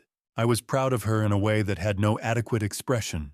Julian was already in the hallway when we arrived, standing with his attorney near the water fountain at the far end. He looked thinner too, and older the way men get older fast when the structure of their daily life is removed, and they have to figure out how to stand up without it. He was wearing a gray suit I had not seen before. When he saw me, he held my gaze for exactly 2 seconds, and then looked away, and I felt the particular ache of that 2 seconds in my chest for the rest of the morning. Harlan had been thorough in the way that only a man who genuinely enjoys the work can be thorough.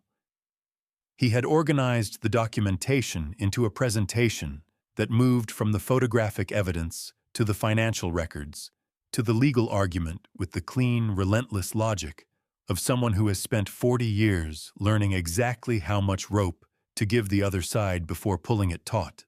The judge was a woman named Calloway, mid-50s, with the unhurried authority of someone who had heard every version of every story and was no longer surprised by any of them. She read through the submitted documentation, with her glasses on the end of her nose and her expression carefully neutral, turning pages with the steady patience of a woman who intended to understand every word before she said anything about any of it. Julian's attorney was competent. I will give him that.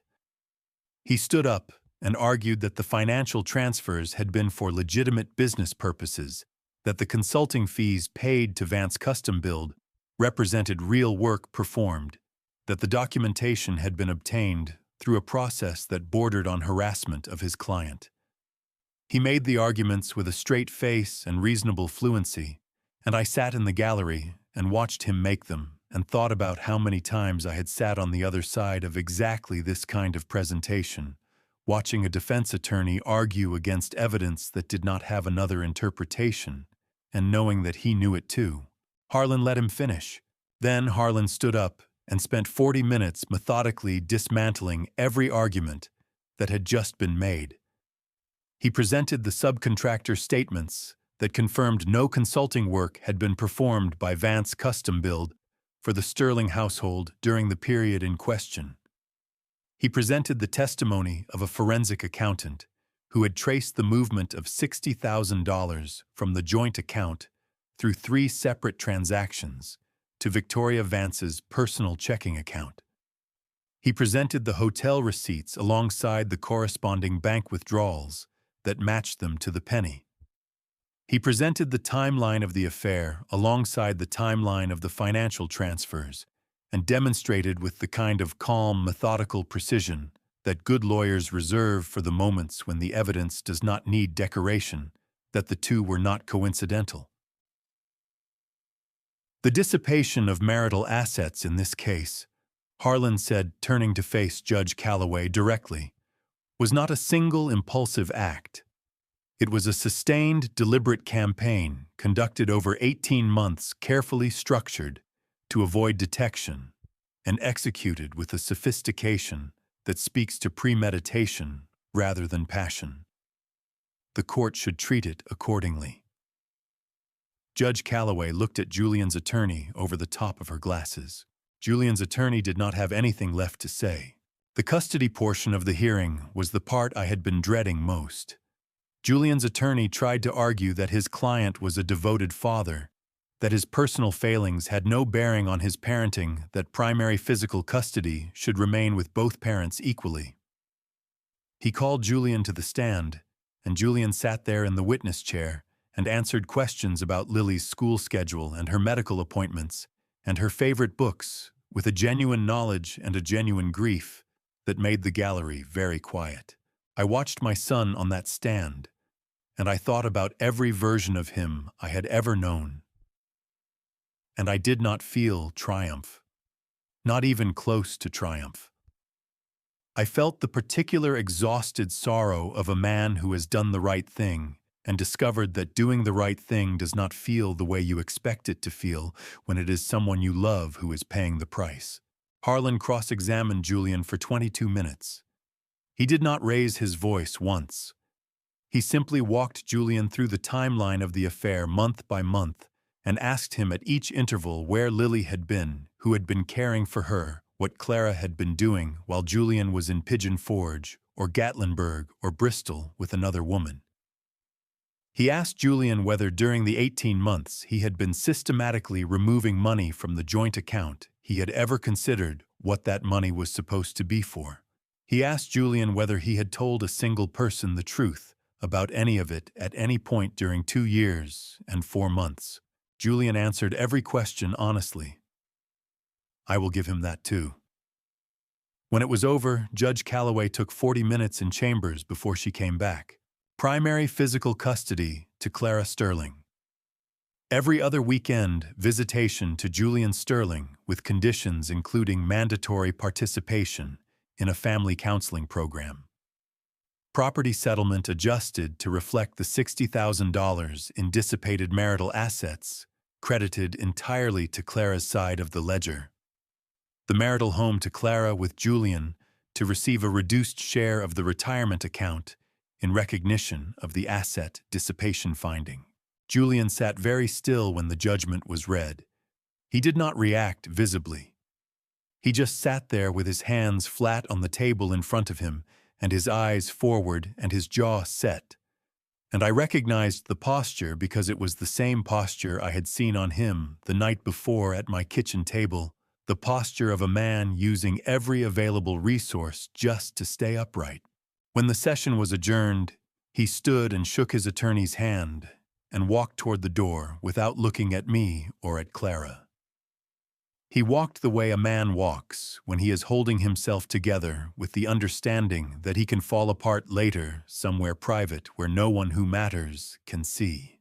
At the door, he stopped. He turned, and he looked at me across the length of the courtroom for a moment that lasted longer than a moment. His face was very still and very tired.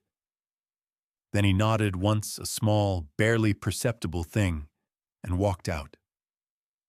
I stood in the gallery, and I watched the door close behind him, and I pressed my hand flat against my sternum because something in my chest hurt in a way that had nothing to do with my heart and everything to do with it at the same time. Arthur, I turned. Clara was standing beside me, her eyes bright, her composure intact by what looked like a very narrow margin. Behind her in the doorway, I could see Patricia holding Lily by the hand, and the moment Lily saw me, her whole face broke open into that enormous smile that she had been giving me since she was old enough to know who I was. Pop, pop.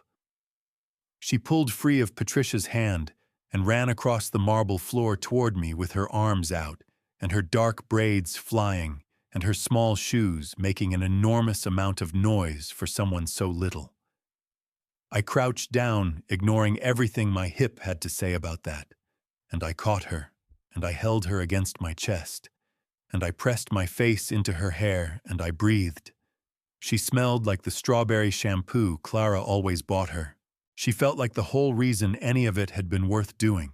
Doyle called me on the 14th of March, a Thursday, while I was in the backyard, trying to do something useful with the dormant rose bushes along the back fence that Helen had planted, and that I had been failing to adequately care for ever since. I pulled off my work glove to answer the phone. "It's done," Doyle said.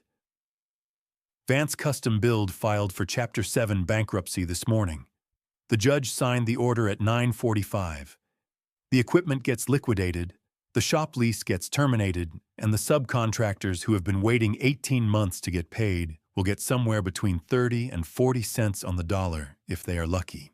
I stood in the yard with my work glove in one hand and my phone in the other, and I looked at the rose bushes and I waited for something to happen inside my chest. Relief, maybe, or satisfaction. The clean, finished feeling of a thing that has been set in motion, arriving at its destination. It did not come. What came instead was a kind of heaviness that settled across my shoulders like weather. "Thank you, Doyle," I said. "For everything." "That's what you pay me for," he said. Then after a pause that was not quite his usual professional silence, "You doing all right, Arthur?" "Working on it," I said. He told me he would send a final summary report by the end of the week, and I told him that was fine, and we hung up. I stood in the yard for another few minutes, not doing anything in particular, just standing there with the March light coming thin and cold through the bare branches of the dogwood and the rose bushes looking exactly as neglected as they had before I started. Then I went inside and made coffee and sat at the kitchen table and thought about Victoria Vance. I had not thought about her much specifically in the months since October. She had existed in my mind mostly as a component of the larger situation rather than as a person with her own particular weight. But that morning, thinking about the bankruptcy filing, I found myself thinking about her more carefully. I am 46 years old. 8 years of building something from nothing, which is not easy regardless of how it ends. A business that had presumably started with some genuine intention, some real work before the money got complicated and the lines got blurred, and the whole structure became something it was never meant to be. I did not feel sorry for her. I want to be clear about that. What she had done to Raymond and to their children and to my family was not something I was capable of excusing because she had also once worked hard. People work hard and make terrible choices every day. The work does not cancel the choices, but I did not feel triumphant either. Triumph requires a kind of distance from the wreckage that I had never been able to manage, not in 35 years on the bench, and not now. The wreckage was real, and it had weight, and standing next to it, feeling pleased about it, had always seemed to me like a poverty of imagination. Doyle sent me one more piece of information 2 weeks later, almost as a footnote in his final report. Julian had moved out of the Cavendish Street townhouse in February, 1 week after the property transfer was finalized, and had taken a month-to-month lease on a one-bedroom apartment on the west side of Asheville, a neighborhood I knew well, a neighborhood of narrow streets and older buildings and people who were between one version of their life and the next. I drove past it once. Not to stop, not to do anything, just to see. It was a plain brick building 3 stories with a parking lot in front and a laundry room visible through the ground floor window. Julian's Jeep was in the lot. The window of what I calculated to be his unit was lit from inside a warm yellow rectangle in the gray February afternoon, and there was a shadow moving behind the curtain that I watched for a moment before I drove on. He was there. He was upright. He was doing whatever the first steps of rebuilding a life look like when you are the one who burned it down. That was enough for me to know for now. In May, Doyle confirmed that Victoria had vacated the shop premises on the 15th and that the equipment auction had netted less than a third of the outstanding debt. Raymond, he mentioned almost in passing, had retained an attorney who was pursuing a claim against Victoria's personal assets for the financial damages to their marital estate. I did not ask for more details. That was Raymond's business, and he was clearly capable of handling it. What I did in May was something smaller and more private. I went up to the cabin for a weekend, in the middle of the month, earlier than I usually open it for the season. And I spent 2 days doing the things that needed doing after a winter. Checking the pipes, airing out the bedrooms, cleaning the kitchen, sweeping the porch. Physical work, the kind that requires your body and leaves your mind free to do whatever it needs to do. And what my mind needed to do that weekend was something I did not have a precise name for. I sat on the back porch on the second evening with a glass of bourbon and the lake going gold in the late afternoon light. And I thought about Julian, at age 5, standing at the end of the dock with a fishing rod that was nearly as tall as he was. His small face compressed with the enormous seriousness of a child who has been told that patience is required and is doing his absolute best to provide it. He had caught 3 sunfish that weekend. Small ones, none of them worth keeping, and we had thrown each one back. But he had held each one carefully before releasing it, the way I had taught him, supporting the body with both hands, making sure it righted itself in the water before swimming away.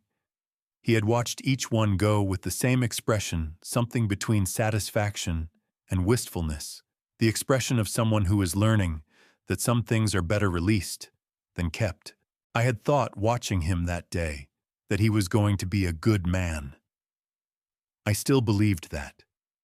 Distantly, stubbornly, the way you believe things about people you love, even when they have given you substantial reason to stop. I believed that the man who had looked at me across a courtroom in June and nodded once before walking out had something in him worth salvaging. I believed that the quiet work of becoming better was possible for him if he chose to do it. Whether he would choose it was not something I could know yet. I poured the last of the bourbon onto the porch railing, an old habit Helen had always teased me about, and I watched it drip through the cedar planks and disappear. The lake was absolutely still in the last of the evening light, and somewhere in the back of my mind, like a note heard from a distance, I became aware that October was only 5 months away, that the gravel road would be waiting, that the cabin would need winterizing again, and that this time when I came around that last bend before the clearing, there would be nothing there except the place itself and whatever I chose to bring to it. The gravel road looked exactly the same. That was the first thing I noticed when I turned off the highway and felt the familiar crunch of loose stone under my tires, the way it always sounded in October when the ground had gone dry and the ruts from summer rain had hardened into permanent features of the landscape. The hemlocks pressed in on both sides the way they always had. The light came through them at the particular angle it only achieved in the fall, low and amber and slightly mournful, the way October light always is in the mountains when the leaves are mostly down and the trees have gone back to showing their bones. I came around the last bend before the clearing. The cabin sat exactly where it had always sat, in the center of the clearing, with the lake behind it, and the ridge rising up beyond the lake, and the sky above the ridge going from pale blue at the horizon to something deeper and more serious overhead. The porch was empty. The dock was still in the water, which meant I had work to do. The boats were covered with their canvas tarps, lumpy shapes at the water's edge that always reminded me, for reasons I had never fully analyzed, of sleeping animals. No black Ford F-150. No vehicle of any kind, except the clearing itself, open and ordinary, and exactly what it had always been before last October made it into something else. I sat in my truck for a moment at the edge of the clearing, not because I was afraid of anything, but because the moment seemed to require a moment. 31 Octobers on this road, 31 times around that last bend. And this one was different from all the others, not because of what was there, but because of what was not, and because of what the absence meant, which was that the cabin was just a cabin again. My cabin, my family's cabin, my father's work, and my mother's garden, and Helen's watercolors, and the crayons in the nightstand drawer, and everything that had accumulated here over 60 years of people loving each other in this particular place. I got out of the truck. My hip was better than it had been in the spring, which I attributed to the walking I had taken up in the summer, 2 miles every morning through the neighborhood, whether I felt like it or not. I walked to the water's edge and I stood there for a moment looking out at the lake before I got to work. The surface was glassy, and still the way mountain lakes get in October when the wind has not yet decided to commit to anything. A pair of mergansers were working their way along the far shore, diving and surfacing with the methodical patience of birds who have all the time in the world. I pulled the dock in sections the way I had always done it. The bracket I had been worried about in the spring had rusted through completely over the summer, and I had to improvise with the rope I kept in the truck bed, a fix that would last the winter but would need proper attention in May. I noted it on the small pad I kept in my jacket pocket. Old habit. I drained the pipes, covered the boats, swept the porch, checked the chimney cap that the squirrels like to investigate in the off-season. I worked steadily and without hurrying the way work feels when it is work you have done so many times that your hands know what to do without consulting anyone. By early afternoon, I had done everything that needed doing, and I made a pot of coffee on the old stove and carried it out to the porch and sat in the chair I always sat in and looked at the lake. I thought about Helen, not with the acute, breathtaking grief of the early years, the kind that ambushed you in grocery stores and at stoplights and in the middle of sentences that had nothing to do with her. This was something quieter, more like a conversation with someone who was not in the room but was not entirely absent either. I thought about the last summer we had come up here together, the way she had sat in this same chair in the evenings with a book open on her lap, that she was not always reading, watching the water. The way she watched things she found beautiful with a quality of attention that was also a kind of gratitude. I miss you, I thought in the direction of the lake. The lake did not answer, but it did not need to. I was on my second cup of coffee when I heard the tires on the gravel road. My hand tightened slightly on the cup. Not from fear, just from the particular alertness of a man whose relationship with the sound of unexpected tires on this road had been permanently altered.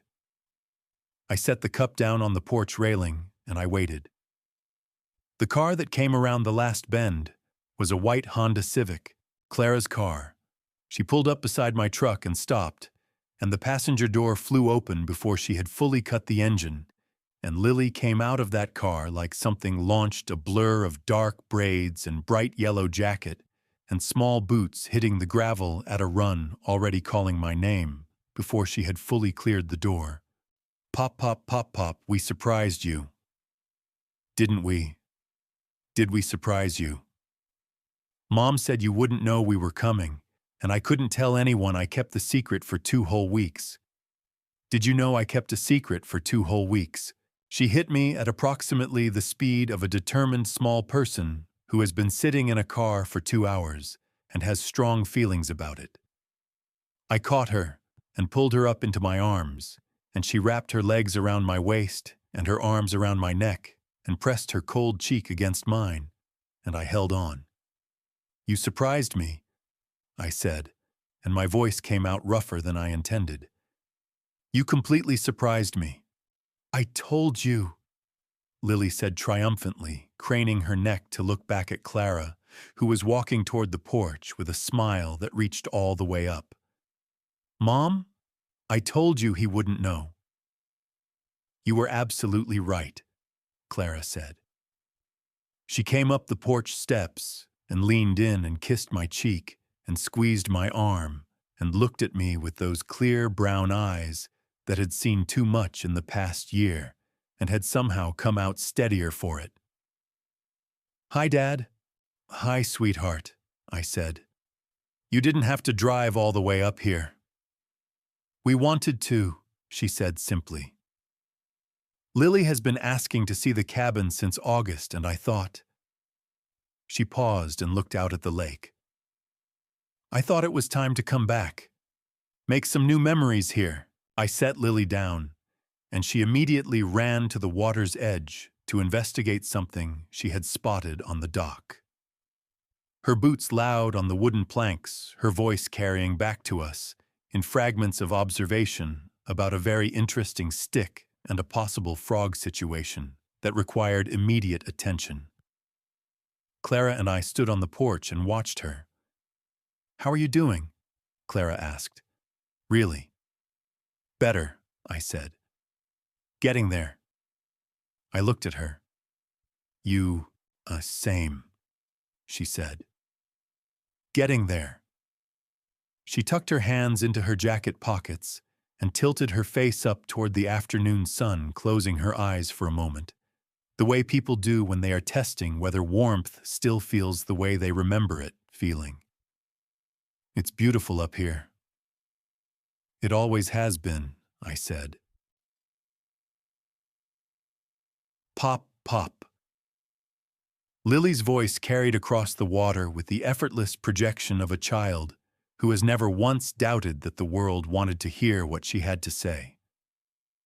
She was standing at the end of the dock where the last section had been before I pulled it in, looking back at me with her hands on her hips in a posture of absolute authority.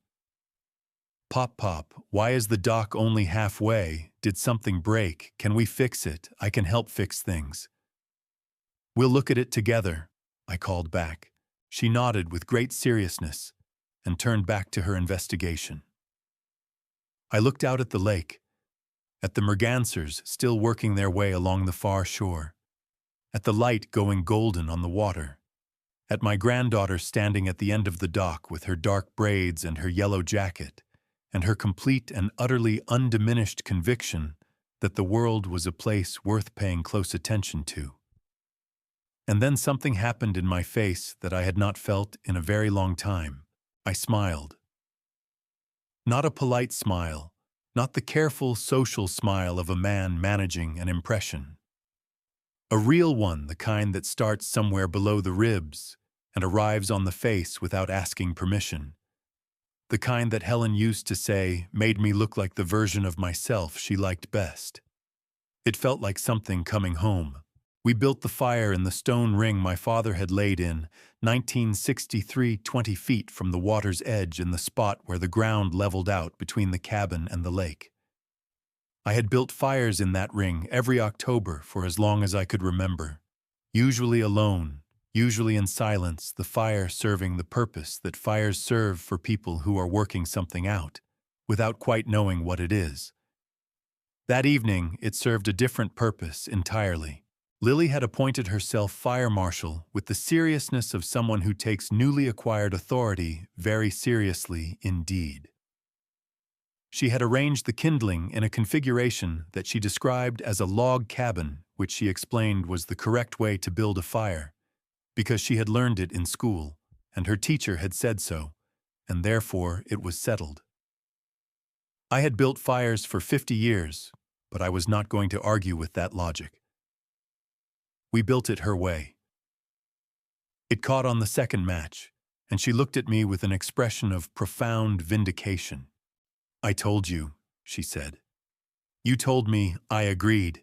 She settled in against my left side with the easy, boneless comfort of a child who has decided that this is where she is going to be for the foreseeable future and has no interest in negotiating the terms.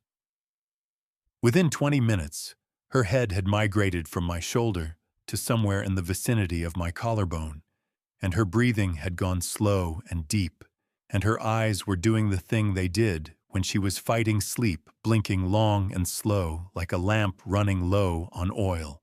Clara sat on the other side of the fire, with her knees pulled up, and a mug of tea warming her hands, watching the flames with the expression of someone who is thinking about several things at once, and has decided to let them all exist at the same time without trying to resolve any of them.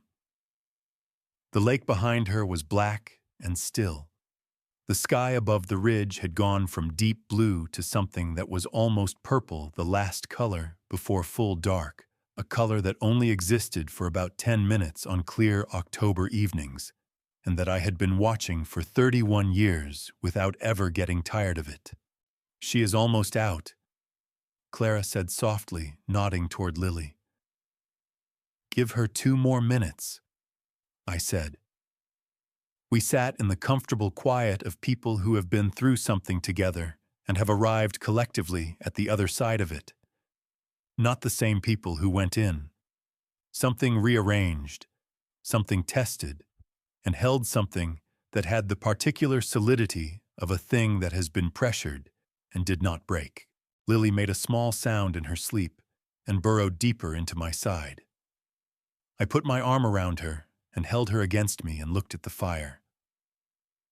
Arthur, Clara said. Hmm. Can I say something without you telling me I don't need to say it? I looked across the fire at her. Her face was lit warm by the flames, the shadows moving gently across her features, and her eyes were bright in a way that had nothing to do with crying and everything to do with the kind of feeling that is too large for any one expression. Say it, I said. She set her mug down on the ground beside her and folded her hands in her lap and looked at me with those steady brown eyes that I had trusted from the first evening Julian had brought her to my table.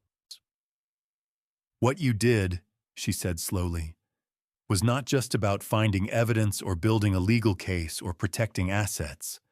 I know that is part of what happened, and I am grateful for every bit of it. She paused.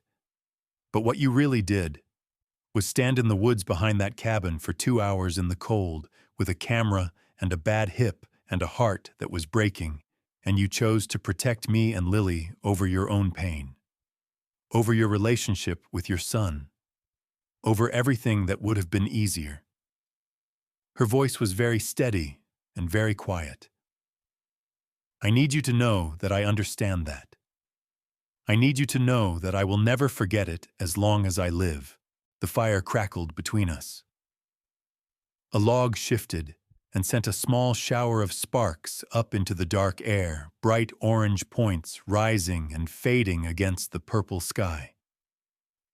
I looked down at Lily sleeping against my side, at the small architecture of her face in the firelight, the long lashes and the slightly parted lips, and the absolute total peace of a child who has no idea how much went into the preservation of exactly this moment. Clara, I said, I know you are going to tell me I don't need to thank you, she said. I am, I said, because I don't want thanks for it. Not because it wasn't hard or because it didn't cost anything. It was, and it did. I looked up at her across the fire. But there was never a moment when I considered doing anything else. You are my daughter. Lily is my granddaughter. Whatever that required of me was what it required. That is the whole of it. Clara pressed her lips together.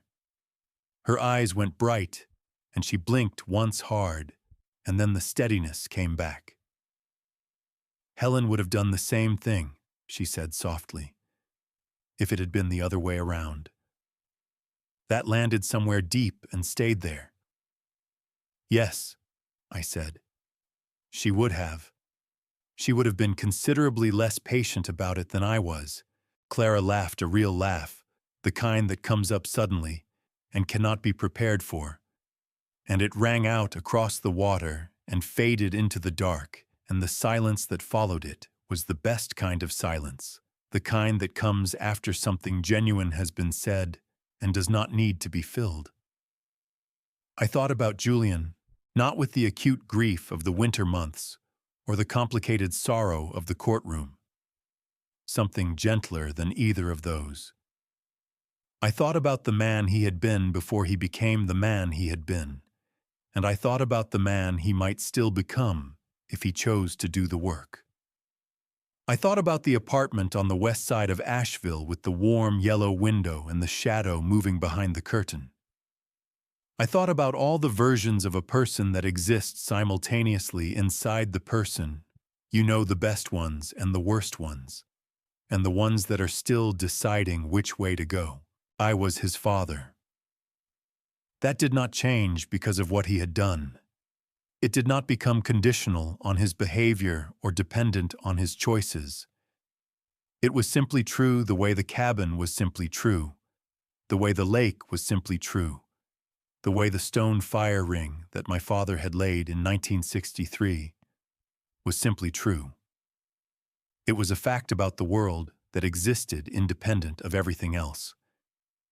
I would be here when he was ready, and if he was never ready, I would be here for that too. The fire had burned down to a bed of deep orange coals that pulsed slowly in the light wind coming off the water. Lily had gone completely still against my side, her breathing so slow, and even that I had checked twice in the past half hour to make sure she was merely sleeping, and not something more permanent, which is a thing grandparents do and will continue doing regardless of how irrational it is. Clara was looking at the water. "Do you hear that?" she said quietly. I listened. From somewhere out on the lake, far out near the center where the water was deepest, came the sound I had been listening for since we sat down. A long, wavering call that rose and fell and rose again, carrying across the still water with a clarity that made it seem closer than it was. Then a second voice joined the first, slightly lower, the two calls weaving around each other in the way they did two separate things, making one sound. The loons. Clara turned to look at me, and her face in the dying firelight was very young and very open, and very much the face of someone who has just heard something that reminds them why the world is worth the trouble it puts you through.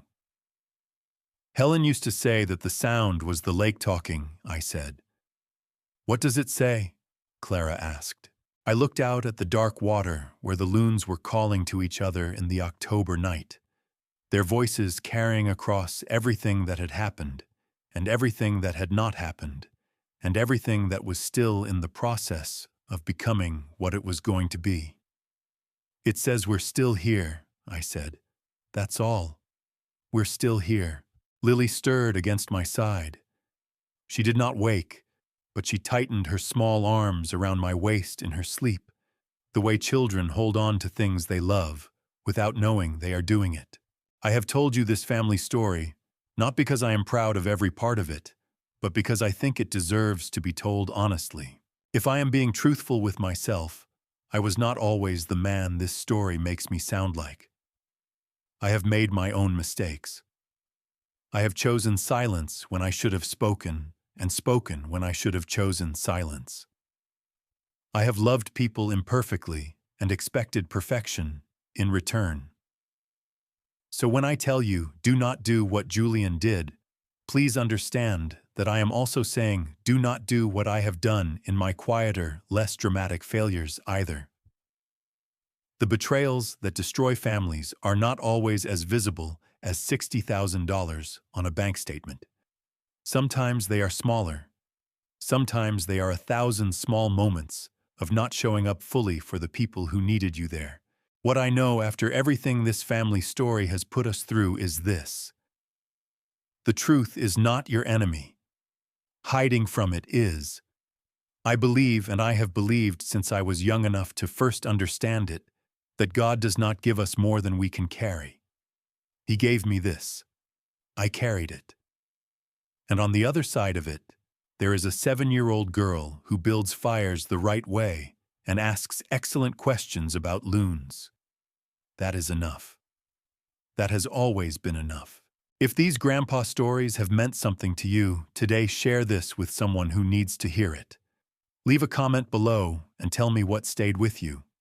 And if you want more grandpa stories and family story content that makes you think, feel, and maybe call someone you love, subscribe, and stay with us. Thank you for staying until the very end. It means everything.